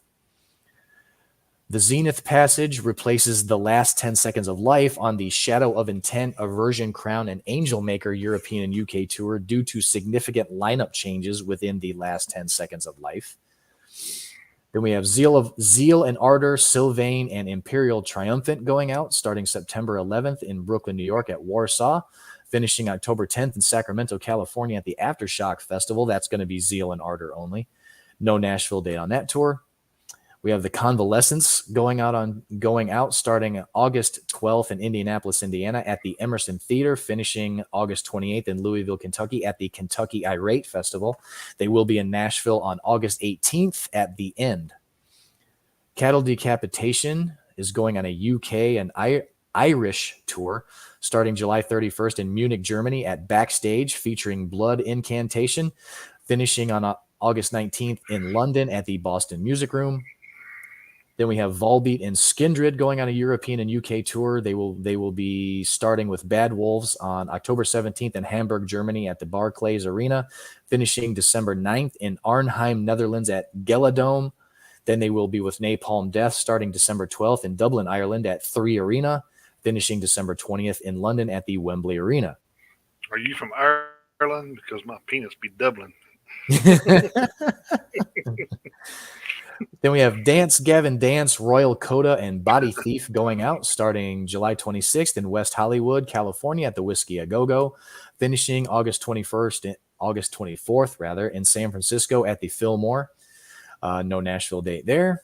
And then this is one I'm pretty sure you would like to go see, but Black Veil Brides, Motionless in White, Ice Nine Kills, and Crown the Empire starting August 30th in Denver, Colorado at the Red Rocks Amphitheater, finishing September 18th in Cincinnati, Ohio at Icon at the Andrew J. Brady Music Center.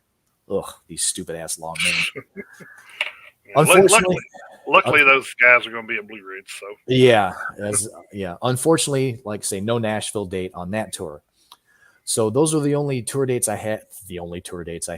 Over at theprp.com. Like that was just a few. Yeah, that's just only a few.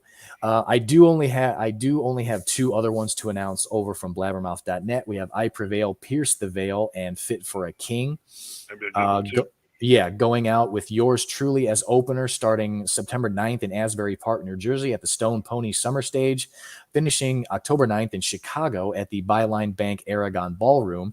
Then they will have Stand Atlantic as opener starting October 22nd in Las Vegas, Nevada at the When We Were Young Festival. That's going to be I Prevail and Pierce the Veil only. And they will finish November 22nd in Detroit at the Fillmore. They will be at Marathon Music Works in Nashville on November 13th. Okay. Then the band is yours truly, not us. We're not going to be there. Right? Yeah, yeah. As much as we'd like to be, that'd be great. Then we have In This Moment, Nothing More, Sleep Token, and the Cherry Bombs going out starting October 26th in Evansville, Illinois at the Old National Events Plaza, ending on October 22nd in Milwaukee at Eagles Ballroom. No Nashville date for that tour.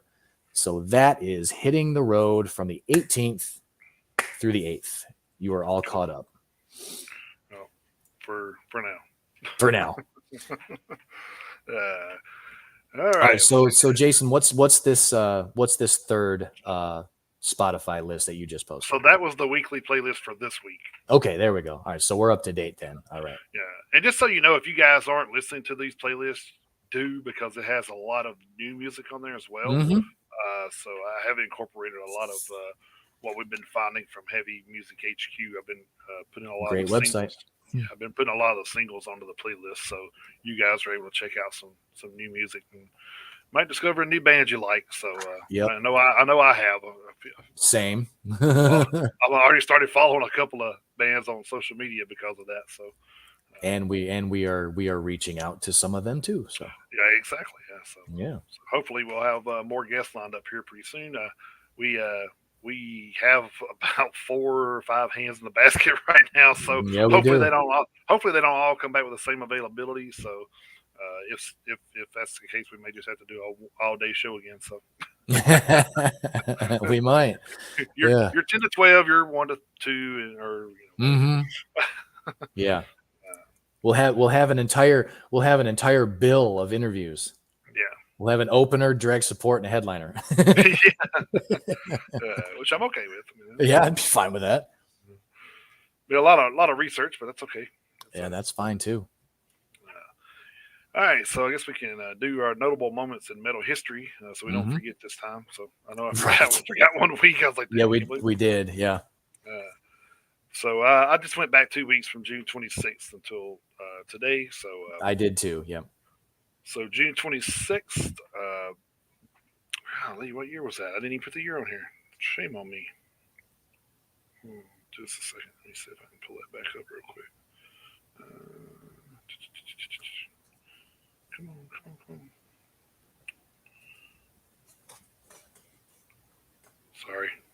Sorry, I don't know why I didn't take the year on here. So it was last year. Never mind. So June 26th of 2021. American singer-songwriter Johnny Solinger died 1 month after he revealed that he was suffering from liver failure. He was 55 years old. He was best known as the vocalist for Skid Row from 99 to 2015. That was reason why they were looking for a new singer, I guess. So. And of course, the last one didn't work out like they wanted. So now they have another one. Right. Yeah. Who apparently is doing really well. Yeah, I hope so. Yeah, like I really wish they would find somebody that could do Sebastian's stuff really well. I never heard Johnny Solinger, so I don't know if he was able to hit those notes or not. But Sebastian had definitely a distinct voice. So he had some power in those pipes way back then. Yeah, I mean, if you think about that's one of the bands from that era that I think was the hardest as far as coming from the so-called hair metal era. They were definitely a harder band out of all the ones that were out at the time. So yeah, it's just too bad that they just couldn't. They let all their internal issues just kind of tear them apart. It's kind of unfortunate. Sebastian's a little hard to deal with. So yeah, he really is. He really is. I'll never forget the show. I can't remember what exactly it was that they were in like a house. They had like a celebrity like Big Brother or something. I don't know, but they were in like a house, and then like it was him and Vanilla Ice were like collaborating, stopping and collaborating. I'm just kidding. And listening, yeah, they were. But they were collaborating on like getting everybody else out to them being the last two. And then Rob, which is Vanilla Ice, decided to change his vote and voted Sebastian out. These motherfuckers started throwing stools and shit. I was like, oh shit, he done snapped. Yeah. It was pretty funny. Like, dude, I thought we were in this together.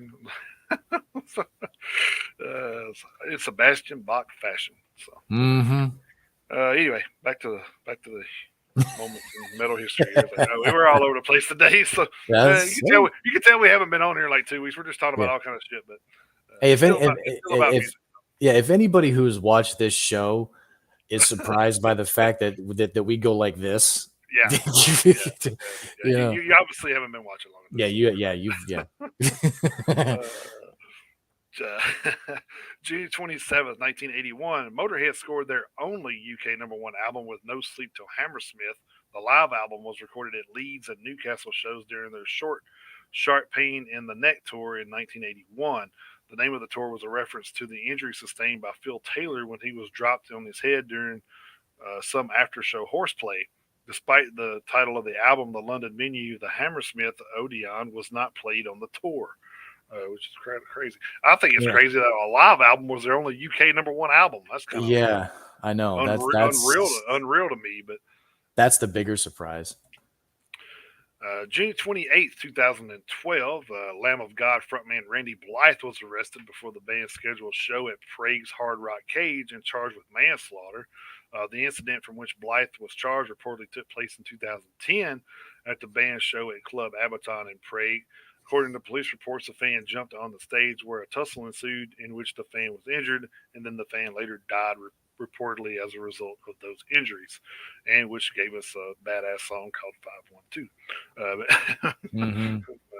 If But there's still, if there's a silver lining, I guess. yeah, that was, and of course the book. If you Mhm. haven't read Randy Blythe's book, that's mainly what it's about. So I need to do that. yeah, we actually have it. So Susie Yeah, I need to actually do went and bought it. So, but yeah, so to me that's kind of unfair for Randy, I think, because I mean the fan jumped on stage. So I mean, Yeah, I think so you too. put yourself in, you don't know what that fan's going to do, especially after what happened in 2004 with Dimebag Darrell. I think every band member should be taking precautions like Mm-hmm. that person's going to do harm to them. Hell yeah. Because look at what happened to Dave Chappelle not recently. Fan charged the stage. Of course, it didn't end well for the fan, but Yeah, but that guy had a knife too. yeah, and they beat the shit out of it. Yeah, they did. I don't know if you've seen his. I don't know if you've seen his police picture or whatever booking picture, but he was fucked up. Oh yeah, they kicked these shit out of that guy. And they should have. They should have. I'm glad they no did. doubt, They should have. I bet he won't do it again. I bet he doesn't. If he is, he's a dumbass. All right, June 29th, 2019, former Guns N' Roses drummer Steve Adler was taken to the hospital after stabbing himself. The musician, who was sacked from the group in 1990 over drink and drug issues, was taken to a Los Angeles hospital after paramedics were called to his home for what was reported to be a self-inflicted injury. Which is, Steven Adler is, man, if there's ever I guess, face of what happens when rock takes over your whole life, that's probably Steve Adler. Yeah. Yeah, he's the definition of a cautionary tale for sure. Yeah. He definitely lived the life and is still suffering for it. So, unfortunately, which is sad because he's a great drummer. But June 30th, 1977, Marvel Comics launched a comic book based on the rock group Kiss. Blood from each band member was drawn by a registered nurse, witnessed by a notary public, and poured into the vats of red ink used for printing the comic at Marvel's Borden ink plant in Depew, New York. So if you have a copy of that, it actually has their blood in the ink. So nice. Yeah. So just don't lick your fingers afterwards because you never know where genes been. No. I was about to say your comic book has hepatitis. So. Yeah. Oh man, it's not Tommy Lee's book. What are you doing? And maybe the clap. The pages are stuck together. It is the blood. I promise.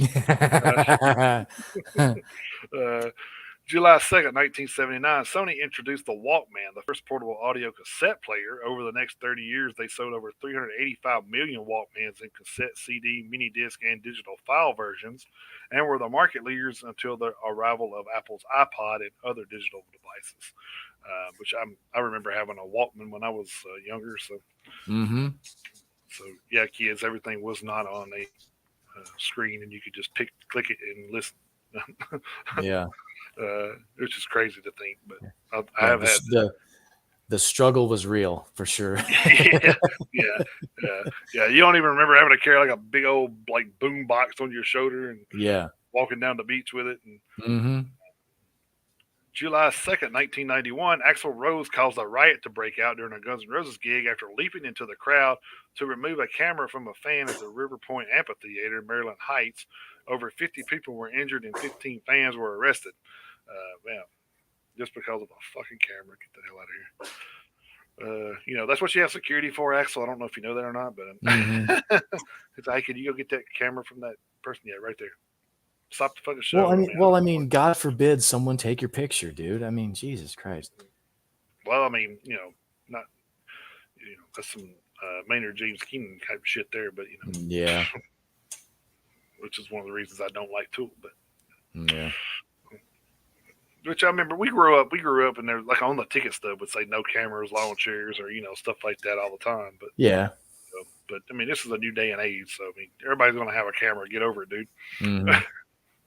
July 3rd, 2012, Kiss announced that they were set to release a guitar-sized book containing unseen photographs from their 40-year career. The limited edition called Monster would have a $4,299 price tag and a 3 feet tall, 2.5 feet wide, was reported to be the largest music book ever published. That's crazy. Wonder how many copies of that was I was just about to ask that. made. That may have to be a follow up there just to see. So, then July 7th, 2007, Ozzy Osbourne became the first artist to be honored to Birmingham's own Hollywood style Walk of Fame. The singer from Aston told more than 1,000 fans on Broad Street that the brass paving star meant more to him than that. Damn, I'll get it right in a minute. More to him than any Hollywood accolade. They actually had him that Dan for some reason in the damn typo there. Yeah. It makes all the sense. But yes, so that was all of the.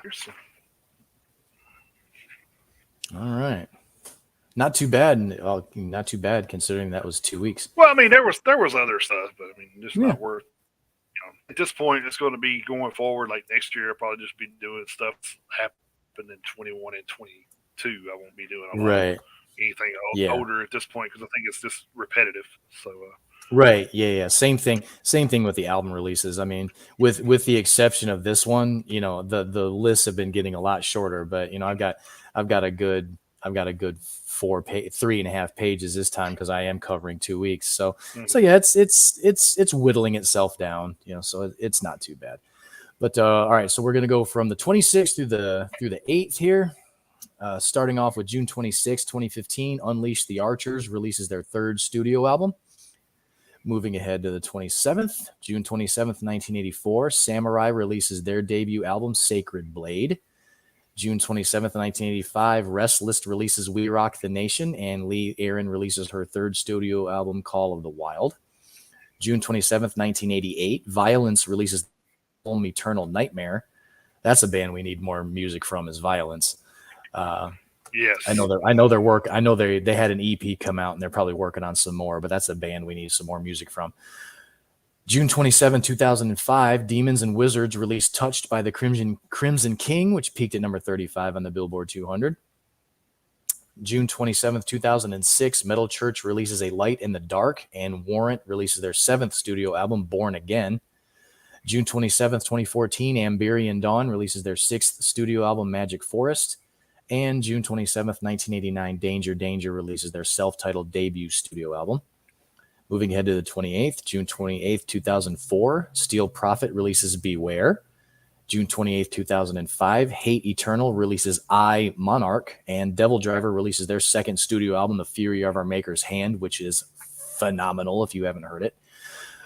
June 28th, 2013, Sirenia releases their sixth studio album, Perils of the Deep Blue.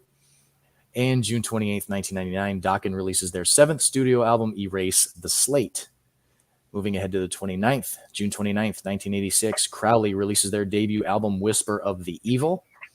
June 29th, 2012, Nile releases At the Gate of Sethu. June 29th, 2018, Stormwitch releases Bound to the Witch. June 29th, 1993, Billy Idol releases his fifth studio album, Cyberpunk. June 29th, 1999, Slaughter releases their fifth studio album, Back to Reality. Jason, you got a Slaughter story, don't you? Do I now? You got a Slaughter story, don't you? Yeah, I don't know if it's I mean, it's a quick little anecdote. It's kind of cool.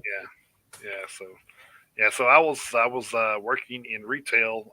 Really don't want to go into anything other than that because it's more of a privacy issue. Sure. But I was in retail and a guy called up and told me his name, and I asked him how to spell his last name, and then I said, "Oh, so like the singer?" And he was kind of laughing. He said, "Yeah." so it was Mark Slaughter. So when he came into when he came into the store, it was actually Mark Slaughter, and I was just like, "Dude, I said I didn't think they would actually be you." He's like, "Oh yeah, I live in Franklin." I was like, "Holy shit!" So he was actually going to give me tickets to an upcoming show, and he didn't have any info on him. So, but yeah, he's a cool guy, man. He was real laid back. And, said, "Hey man, I appreciate your support." And, he's just a real cool guy, man. So I'm really surprised about But yeah, I thought it was kind of funny. It's like, I was like, oh shit, it is Mark Slaughter. Great. Yeah. That's a cool story. Yeah. All right, moving ahead to the 30th, June 30th, 1972, the Alice Cooper Band releases their 5th studio album, School's Out, which peaked at number 2 on the Billboard 200. Then June 30th, 1981, the Alice Cooper Band releases their 6th studio album, Special Forces. June 30th, 1996, Cataclysm releases their 2nd studio album, Temple of Knowledge, Cataclysm Part 3.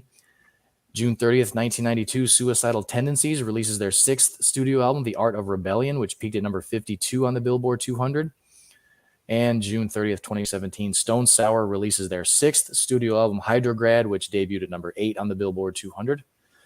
Then moving into July 1st, 1990, Napalm Death releases their 3rd studio album, Harmony Corruption. July 1st, 2014, Cobra and the Lotus releases their 3rd studio album, High Priestess. And July 1st, 2003, As I Lay Dying releases their 2nd studio album, Frail Words Collapse. Moving ahead to the 2nd, July 2nd, 2021, At the Gates releases The Nightmare of Being. Born of Osiris releases Angel or Alien. And Dream Troll releases Realm of the Tormentor. July 2nd, 2007, Behemoth releases their 8th studio album, The Apostasy, which debuted at number 149 on the Billboard 200. Moving ahead to the 3rd, July 3rd, 2012, Nasty Idols released their 6th studio album, California. Moving ahead to the 4th, July 4th, 1995, Theater of Tragedy releases their self-titled debut album. July 4th, 2000, Babylon AD releases their 3rd studio album, American Blitzkrieg, and Killswitch Engage releases their self-titled debut album. July 1st, 2009, Bullet Boys released their 6th studio album, 10 Cent Billionaire. Moving ahead to the 5th, July 5th, 1988, Cinderella releases their 2nd studio album, Long Cold Winter, which peaked at number 10 on the Billboard 200. July 5th, 1983, Suicidal Tendencies releases their self-titled debut album, and Mike still hasn't gotten that Pepsi. Moving ahead to the 6th, all Mike wanted was a Pepsi. July 6th, 2009, Sacrifice releases The Ones I Condemn. July 6th, 2018, Kiss and Dynamite releases their 6th studio album, Ecstasy. July 6th, 1999, Great White releases their 9th studio album, Can't Get There From Here. July 7th, 2015, Chemist releases, or moving ahead to the 7th, July 7th, 2015, Chemist releases their debut album, Absolution. July 7th, 1998, Iced Earth releases their 5th studio album, Something Wicked This Way Comes, which is a great album from start to finish. I have that one. I have that one on CD. It's awesome. July 7th, 2017, Mr. Big releases their 9th studio album, Defying Gravity. Moving ahead to the 8th, July 8th, 2002, Tankard releases their 10th studio album, B-Day. Not to be confused with BJ, but, whatever. Or D-Day. Or D-Day, yep. July 8th, 1997, Emperor releases their 2nd studio album, Anthems to the Welkin at Dusk. July 8th, 2016, Trick or Treat releases their 4th studio album, Rabbit's Hill Part 2. And Kiss and Dynamite releases their 5th studio album, Generation Goodbye. And moving ahead to today's date, July 9th, 1991, Edge of Sanity releases their debut studio album, Nothing But Death Remains. So those are the historical releases from June 26th through today's date of July 9th. So to follow up, I did look up that Kiss, the Kiss guitar-sized book was, they only made 1,000 copies. So, yeah, but it was $4,300 a piece. Yeah. Yeah, and Paul Stanley was quoted as saying that it's not a coffee table book; it's a coffee table. Well, yeah, 2x3. Yeah, that's definitely a coffee table. I thought that was pretty good. Nice. All right. Did it say whether they sold them all? I'm sure they did, but I mean, I'm sure they did. Yeah. I'm sure they did. I didn't look, but I know, like they said that when they went on, this was like 2012, I think it said. So when they went on sale, they actually let the people who bought them pick the cover. So you nice. so you got to pick your own cover. So if you do happen to get your hands on one, it's probably going to be unique in that sense. So, yeah. So whoever actually bought it got their own cover. And that makes it even cooler. What's crazy is it's probably going to wind up in an auction somewhere because some family member bought it. Some kid don't know what the fuck it is, and then it's going to wind up in some auction for $100 somewhere. $100 shit for $100, I would buy it. Well, I'm just saying because nobody's going to know that I it's I it's a, know. it's a relic, or what, not really a relic, but you know what I mean. Yeah. It's an actual collectible. Hmm. So they're probably not Yeah. going to know that. So they're just going to. Yeah, shit. If I'm not even I'm not even really a Kiss fan per se, but if I saw that thing on sale for $100, Yeah, I'd buy it. yeah. What Well, these, one of 1,000 ever made? Shit. yeah. So when it comes to collectibles, I think it's more just everybody knows I'm a Dallas Cowboys fan.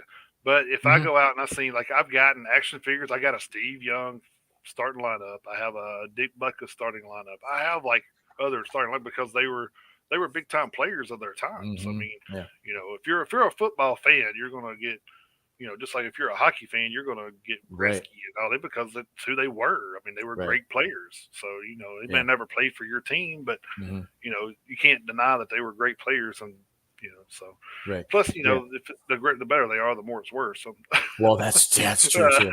uh, Yeah. uh, Yeah, I'm actually speaking of collections, you talked about hockey. I know I've talked about being a Detroit Red Wings fan on here before, but I'm also in the process of building a hockey jersey collection. I hope to have a home and road jersey of every team in the league at some point. So I've got over 80 hockey jerseys in my closet right now, and wow. some of them are from teams I cannot stand, but that's just all part of it. Right. Trying to collect the whole league that's going to happen. So And I actually seen, I almost bought it, but it was the box, it was kind of tore a little bit. So I was just like, yeah, but it was a Walter Payton, ooh, yeah, it was a Walter Payton yeah, pops. I was like, oh man, I want to buy it so bad, but the box is torn. yeah, I'm those, just like real picky with that stuff, man. I just, yeah. my Well, stuff, because my understandably stuff, so. yeah, because my stuff, I buy it, it goes on a shelf and never gets touched. So, Hmm. Yeah, so yeah. hopefully for pretty soon I'll have it to where it's all sectioned off where I can actually have my rock stuff together and my, you know, Sports stuff together. Yeah, yeah, that kind of mix it wrestling up. stuff. Yeah, yeah, Yeah, because I got a yeah. little bit of all of it. Hmm. So, Yeah, which Walter. right now, I got 4 shelves in my bedroom and need another one. So, so, so, uh, Yeah, so needless to say, I get a little carried away sometimes. But yeah. Walter Payton was my favorite running back as a kid until Barry Sanders mhm. came along. Yeah, Walter Payton was a beast, man. He was a beast. He would fucking just run your ass over. He wouldn't worry about running around you. He would just run through Yeah. you. And what's so great is people don't realize Barry Sanders quit because of that. Because he could have broke Walter Payton's record, but he didn't want to because out of Oh, respect. would have broken Walter Oh yeah, Payton's yeah, record yeah, no doubt. easily, Yeah, but he didn't easily. want to. He didn't want to because out of respect for Walter, he had that much respect for Walter Payton. Hmm. Yeah. Emmett Smith did not. So Yeah, Emmett uh, Smith is like, nah, I'm just gonna run this thing into the ground, man. yeah, yeah. Well, I think the thing with Emmett was is he never thought about the record. I think he just wanted to play football. So Hmm. he just got lucky enough to be able to do it. So. Yeah. But then again, I think he didn't have to go to Arizona because that's where he did it at. Right. Yeah. He could have ended it with the Cowboys and just left it I alone. I kind of I mean, I'm not a Cowboys fan, but I always kind of had like a respect for Emmett Smith because he was always kind of a humble guy, which I appreciated. But I kind of wish he would have just like stayed a career Cowboy too. I'm kind of Yeah, like you. yeah. It was kind of the thing with Montana too. It's like he left 49ers, Went to went to the KC. Yeah. Chiefs, and then but Mhm. then he went back to 49ers for $1 just so he could retire as a 49er. So Right. Yeah. Yeah. which was crazy, but whatever. Right. All right, so let's get into our top 10 metal songs. Which was "Love Gone Wrong." So Hmm. on with the suggestion from Chris's wife Angela. Hmm. Yep. So So yeah, she actually shout out to Angela. Yeah, so they absolutely. actually in which my wife helped me pick out some of these songs. So we had our wives helping us out this week. So Hey, there we go. I actually got stuck, man. I got the four, and I'm just like, oh my god, what am I? I actually, I actually, I can't think of anything. I actually reached a little bit of a roadblock myself at one point. So, And then she goes like, then she started naming off like three. I'm like, what the fuck? How did I forget that? But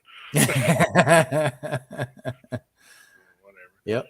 And then she was in here going, oh, I don't remember who sings this, but it goes da da da da. And I'm like, oh yeah, I know that song. But, so then I'm like looking up. We were just in there looking up stuff because she knew some of the songs or some of the bands, but she couldn't remember the songs or knew the songs and didn't know the band. So Yeah. we Well, were that definitely happens yeah. sometimes. So we were in there. And it was actually like we actually put it together pretty fast. Surprisingly, I was like, wow, that's kind of fast. Anyway, top 10 metal songs love gone wrong. Guess I'll kick it off here. My first one was Bullet for My Valentine, Tears Don't Fall from the Poison 2006.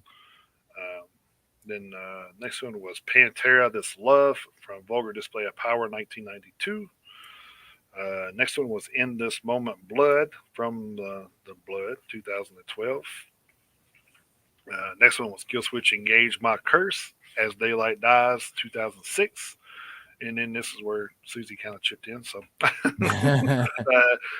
so next one was Motionless in White, Another Life from Disguise 2019. And then the next one was Ice Nine Kills, Grave Mistake from the Silver Screen 2018. Next was Slipknot Snuff, All Hope Is Gone 2008. And then Avenged Sevenfold, So Far Away, Nightmare 2010. And then I had Hellstorm, I Miss the Misery from The Strange Case of in 2012. And then last one I had on the top 10 was Like a Storm, I Love the Way You Hate Me. That was from Awaken the Fire in 2015. And then I had two honorable mentions. My first honorable mention was Disturbed Inside the Fire from Indestructible 2008. Oh, and shit. Then, and then Machine Head, My Hands Are Empty, which was a single from 2020. Yep. Okay, well, it's a good thing you had a couple honorable mentions because I just had the one and we had 3 overlaps. There we go. Yeah, so I mean that'll get us to 20. So, all right, yeah, this one was a little trickier. So I appreciate it though. I do appreciate the fact that they gave us one that was a little bit more. Yeah. A little bit more of a thinker. All right, we didn't have 60 songs to narrow down. Right? Yeah. So let's see. I had my first one. I had Love Dump by Static X off Wisconsin Death Trip from 1999. Then I had A Little Piece of Heaven by Avenged Sevenfold off their self-titled album from 2007.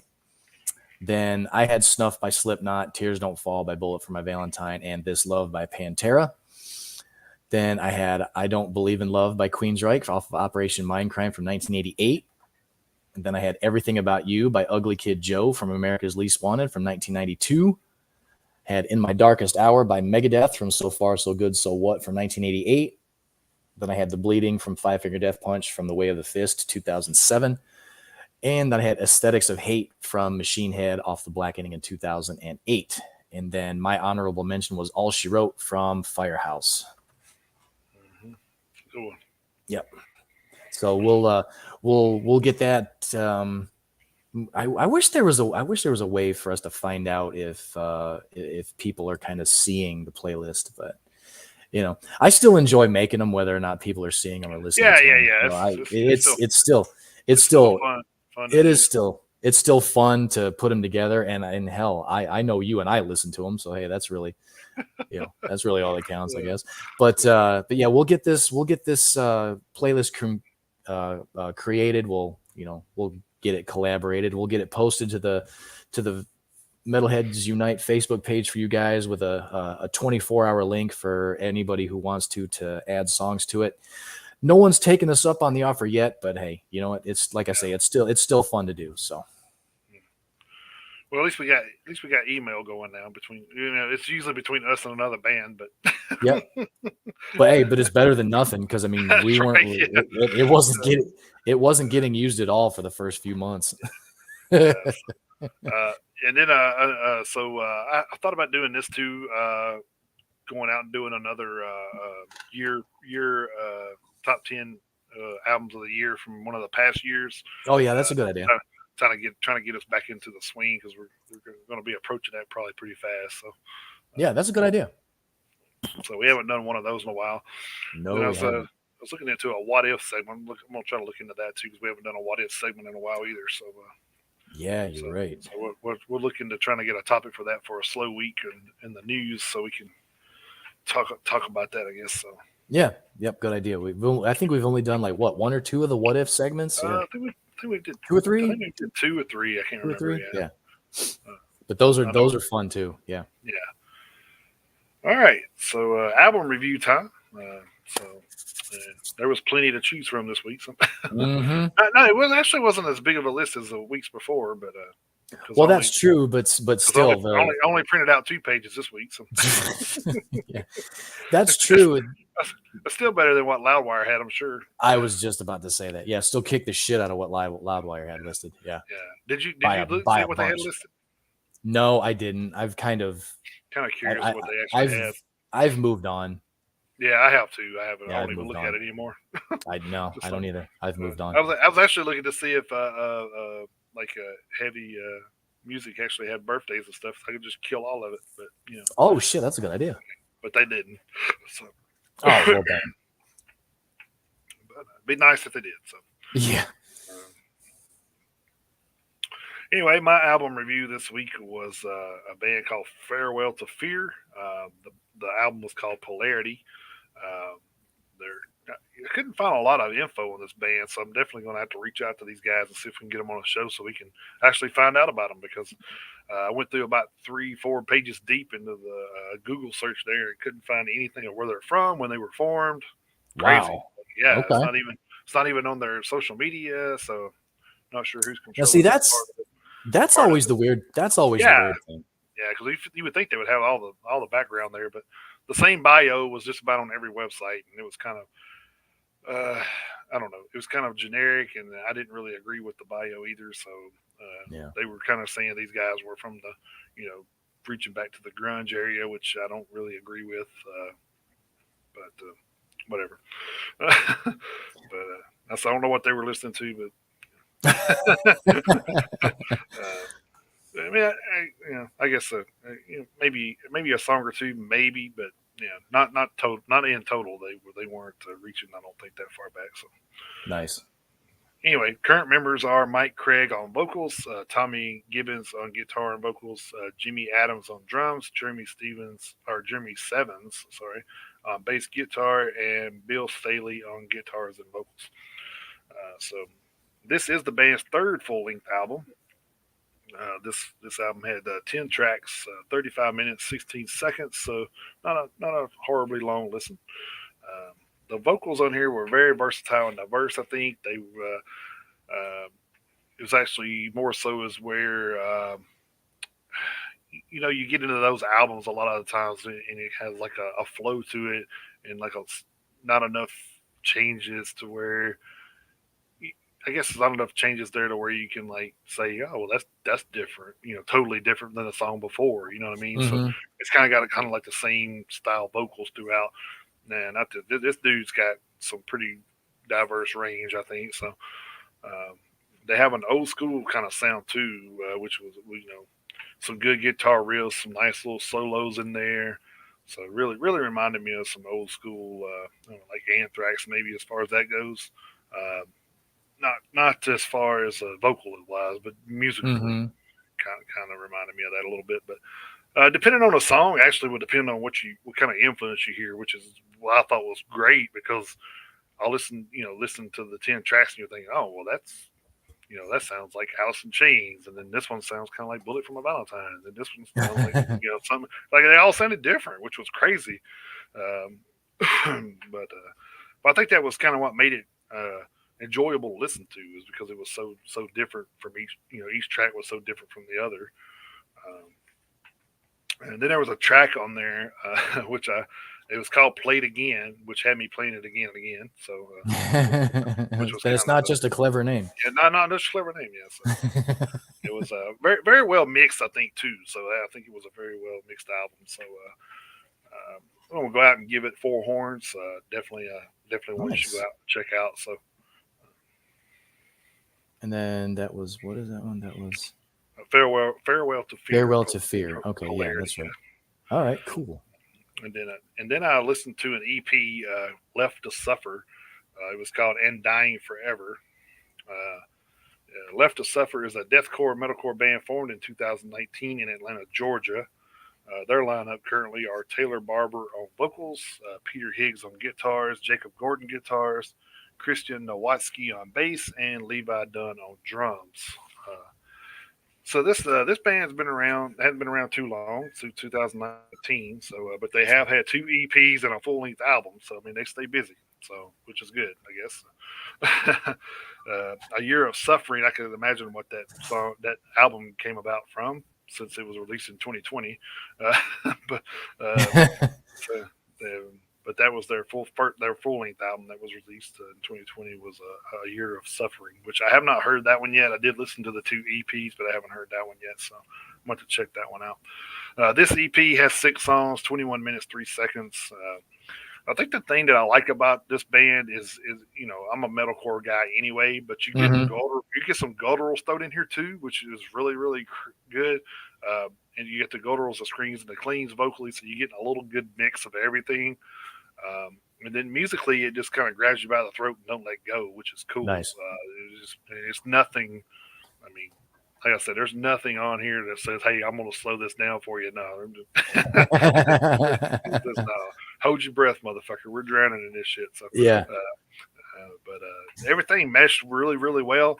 And being an EP, it's going to be in a different category end of the year. So I'm going to give this one 4.5 horns. So Woo. All right. yeah, really good, really good shit there. So Nice. All right. Well, my formal review was going to be Noise Pollution by Iron Lotus, but when I went to look it up on Spotify, they had it with a release date of 2019. So I was like, okay, well that's hmm, weird. So I kind of moved on and looked around a little bit and I ultimately settled on the new album All Is Not Well by The Machinist. They are a deathcore band. They were formed in New York City in 2012. They consist of Steve Ciori on drums, Amanda July on vocals, Josh Gomez on guitar, and Toby Ocien, I think, on bass guitar. This is their second full length album. Their debut album, Confidimus in Morte, came out in 2019. The new album came out yesterday. All Is Not Well is 9 tracks, 33 minutes and 36 seconds long. So relatively quick listen. The longest song is like 4.5 minutes long. Um, you were just talking about that one album that's got a little bit of everything on it, and this was another one of those. Uh, Amanda July, she's got all sorts of range. She primarily sings in the metalcore, hmm, the aggressive screaming. She's got those kind of vocals primarily. You didn't get any clean vocals until track 3. Track number 4 is called Hourglass. That's a completely clean vocal ballady type song. And then as the album goes on, she sprinkles in a little bit of these high pitched gutturals. Kind of reminds me of Heidi Shepard from Butcher Butcher Babies. Baby. Yeah, kind of reminds me of her. So there's a little bit of like Butcher Babies in there. There's a little bit of there's a little bit of Maria Brink as far as the clean vocal styles in there from In This Moment. Musically, like I say, musically it kind of sounds like Butcher Babies at some point. There's a little bit of there's kind of a little bit. It kind of sounds like they sprinkled in a little bit of Corn influence early on in the album. So I mean, this album's kind of all over the place, like in a good way. There's been some albums that I've reviewed that have just kind of been a mess. Hmm. But this album's put together real well. A lot of really beefy breakdowns, as far as some of the guitar riffs are concerned.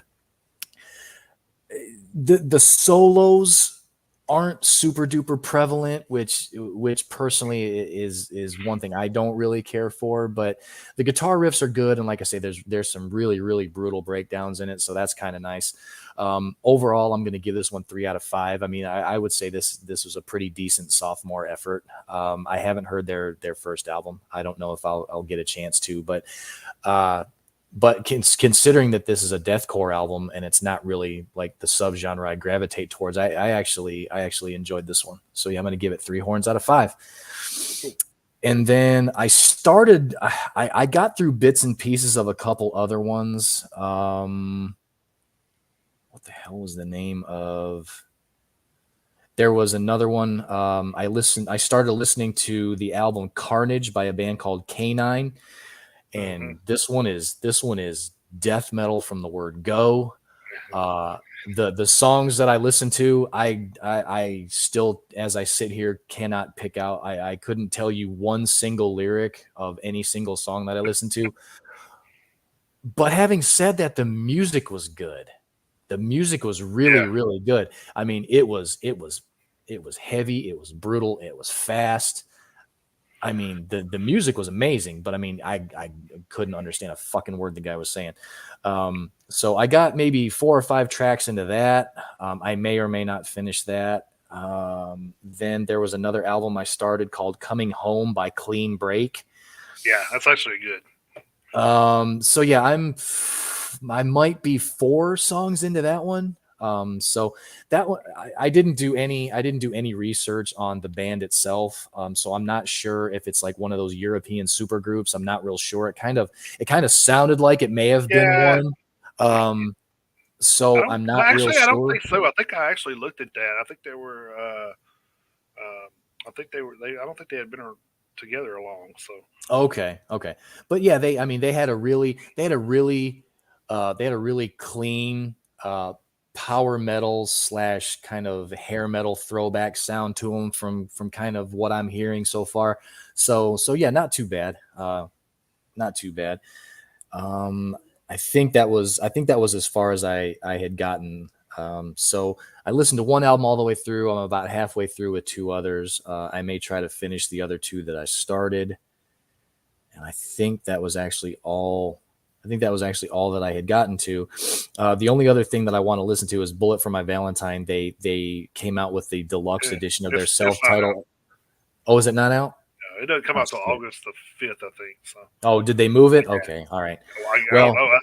Well, no, I don't. I don't know why it was on there because like I've had that pre-ordered since they okay.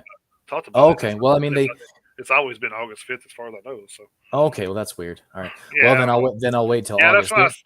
why I seen that on there, and then I was looking, and I said no, it's still not showing it shipped. So I was like, Okay. Okay. All right. so I don't know what was up with that. So Well, I know the only reason why I was going to listen to it is because I know they added like the deluxe edition has yeah, like 5 brand new studio tracks on it, so I was going to listen to that. So I guess I'll just keep an eye out for August. But yeah, that was all of them. That was all the new music that I listened to. So I listened to a couple of other ones. I didn't actually. I went through and listened to about 3 in their entirety the other night, including the one that I was reviewing. I actually listened to the one I reviewed like 3 times already. So nice. yeah, there was a couple on there. There was one by Opponent, Scafus, Spectrum, Serpents in Paradise, Crossing Rubicon, The Bear, and American Terror were all albums that I kind of like dipped into a little bit. I didn't really listen to them, but I was dipping into them to put tracks onto the playlist. Right. I just looked at the playlist and was like, oh yeah, I remember that one. Okay. So I think there was like 13 tracks that I took from the new album list that's on the playlist. So Okay. Oh, I know there was another one that I started listening to, and I didn't even make it through the first song. I started listening to Primordial by Telekinetic Yeti because I mean I've heard of the band before, during the Hit in the Road segment, and I was like, I wonder what these guys sound like in the fucking the first track started, and I was like, nah. No, okay. I was like, no, I'm gonna pass. So that was the other album that I kind of touched on, but I was like, nah, no, not for me. So as far as moving forward for July 15th, leading off, we've got Ambrius with Effigies of Time. That is an EP. We have Anova Skyway that with Reset. That's also an EP. We have Anthrax with Anthrax XL. That is a Blu-ray CD combination. We have Anti-Gamma with Whiteout. We have Ashen Spire with Hostile Architecture. We have Atlas with The Wound, The Blade. That's an EP. We have Battering Ram with Second to None. We have Beastwood with No Way Home. That is an EP. We have Behold the Monolith with The Fathomless Deep. We have Birth with Born, which makes sense. We have Black Capricorn with Cult of Blood, Celestial Wizard with Winds of the Cosmos, Cruentus with Fossilized.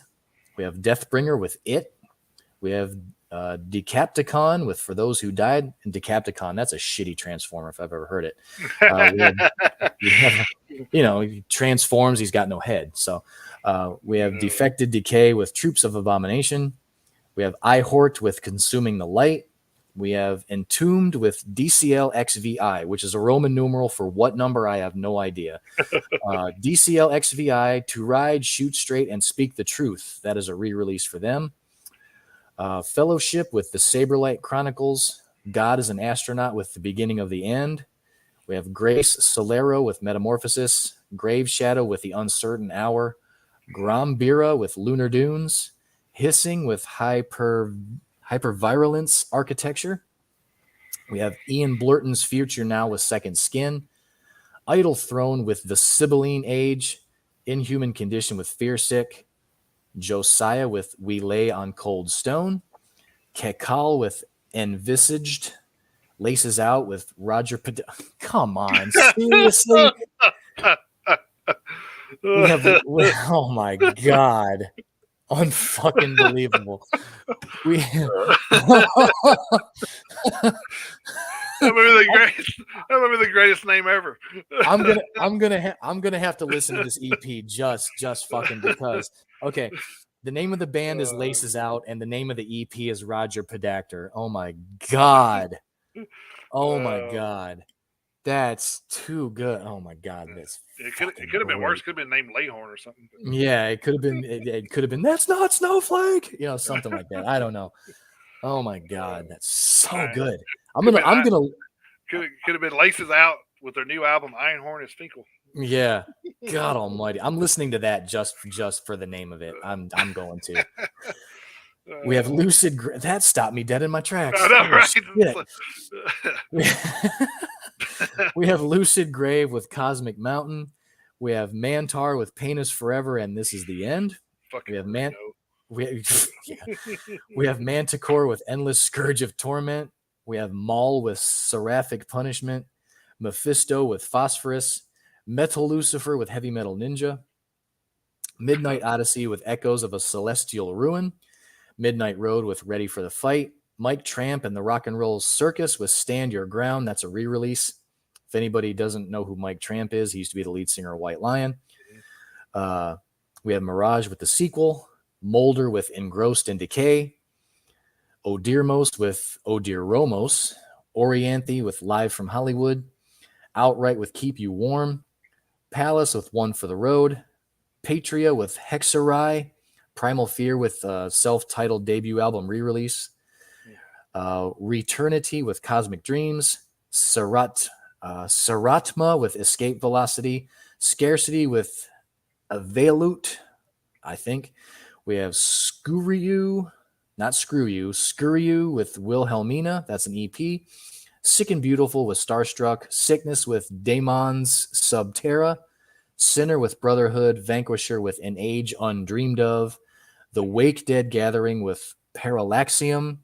Witnesses with The Holy Water. That's in EP. And Xenoglyph with Spirit Fraud. So those are the new releases for this coming Friday, July 15th. So there's a couple LPs on there that kind of look interesting. I'm listening to that fucking Laces Out. I guarantee you I'm listening to that.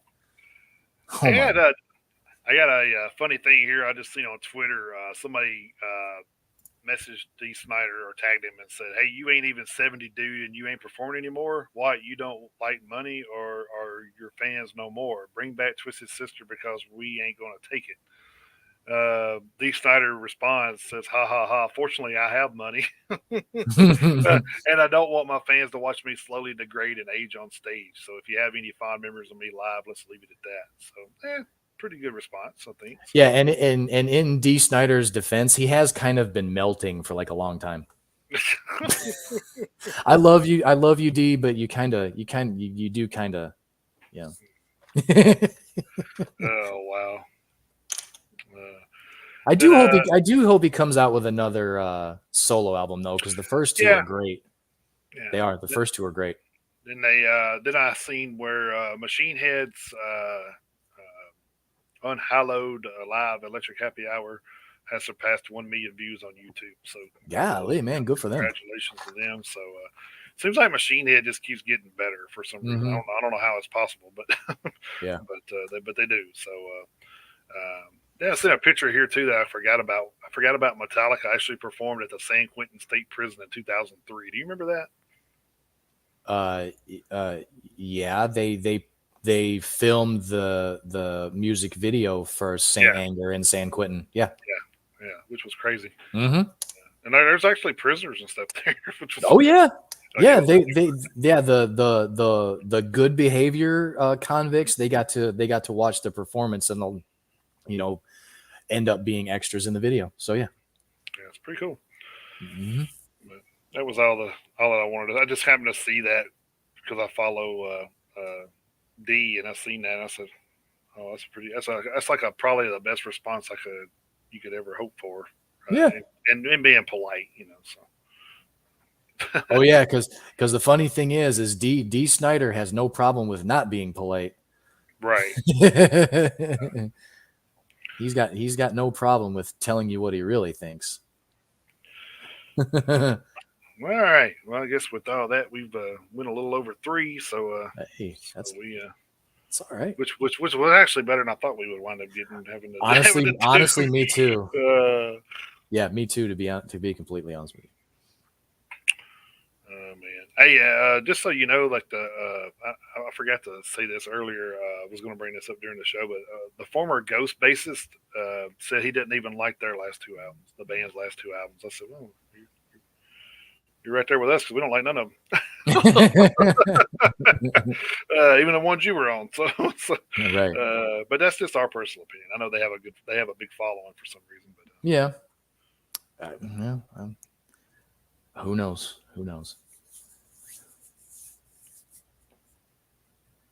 Yeah. And then also I just read where Butcher Babies announced that the bottom of a bottle on Spotify just reached 4 million listens. So congrats on that. So yeah, a lot of man. So very soon nice. as what's rock and metal's dead? Really? No. I mean that's the second story, and I mean it was just a few hours apart, saying that there's 4 million on one and 1 million on another. So so yeah, definitely not the. Definitely, I don't think we're anytime going extinct anytime soon. So no. And hell, and I mean hell, our podcast is pulling in solid numbers, and we haven't even had a chance to play the first music video yet on our show, and we're still pulling in solid numbers. Yet. Yeah. Well, we don't. So yeah. With that being said, we do have some announcements coming by August. We will. As soon as we know, we will pass that along. But there are going to be some upgrades and changes made around. Yep, we're excited. Platform. Yeah, so as soon as we know all the details, we will pass that along. But I think they were shooting for the middle of August. So I think so. Yeah.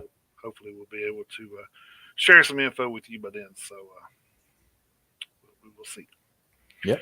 But yeah, so hopefully that includes some rights to play some music. That'd be awesome. Yes, hopefully so.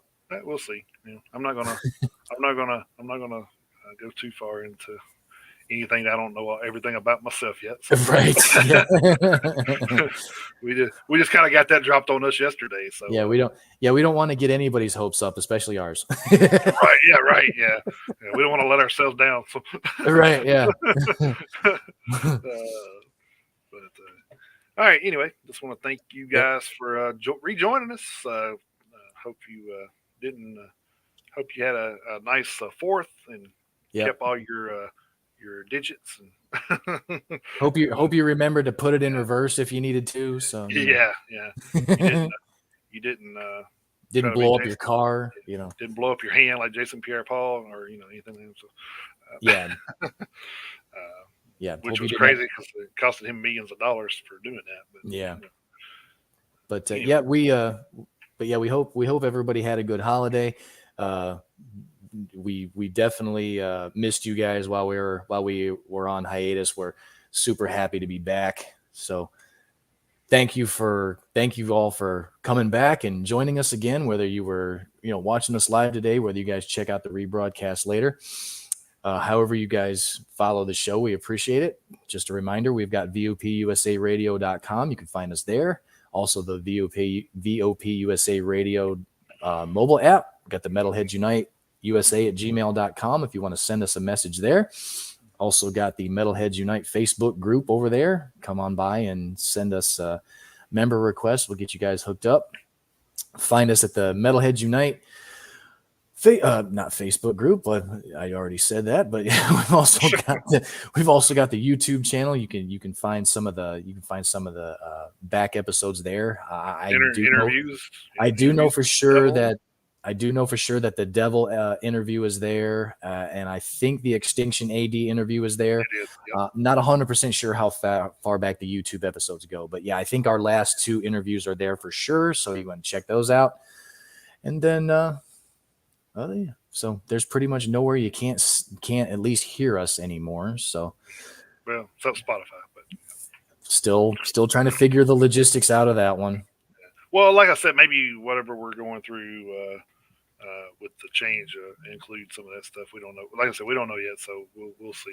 Right. Yep. So, but hopefully it's broader and better. So yeah. Yep. But like Jason said, we're working on getting we've reached out to, like you say, probably pushing a half a dozen bands. So, hopefully in the next week or 2, we'll have another interview announcement or 2. But yeah. Until then, just come on by and see what we got going on.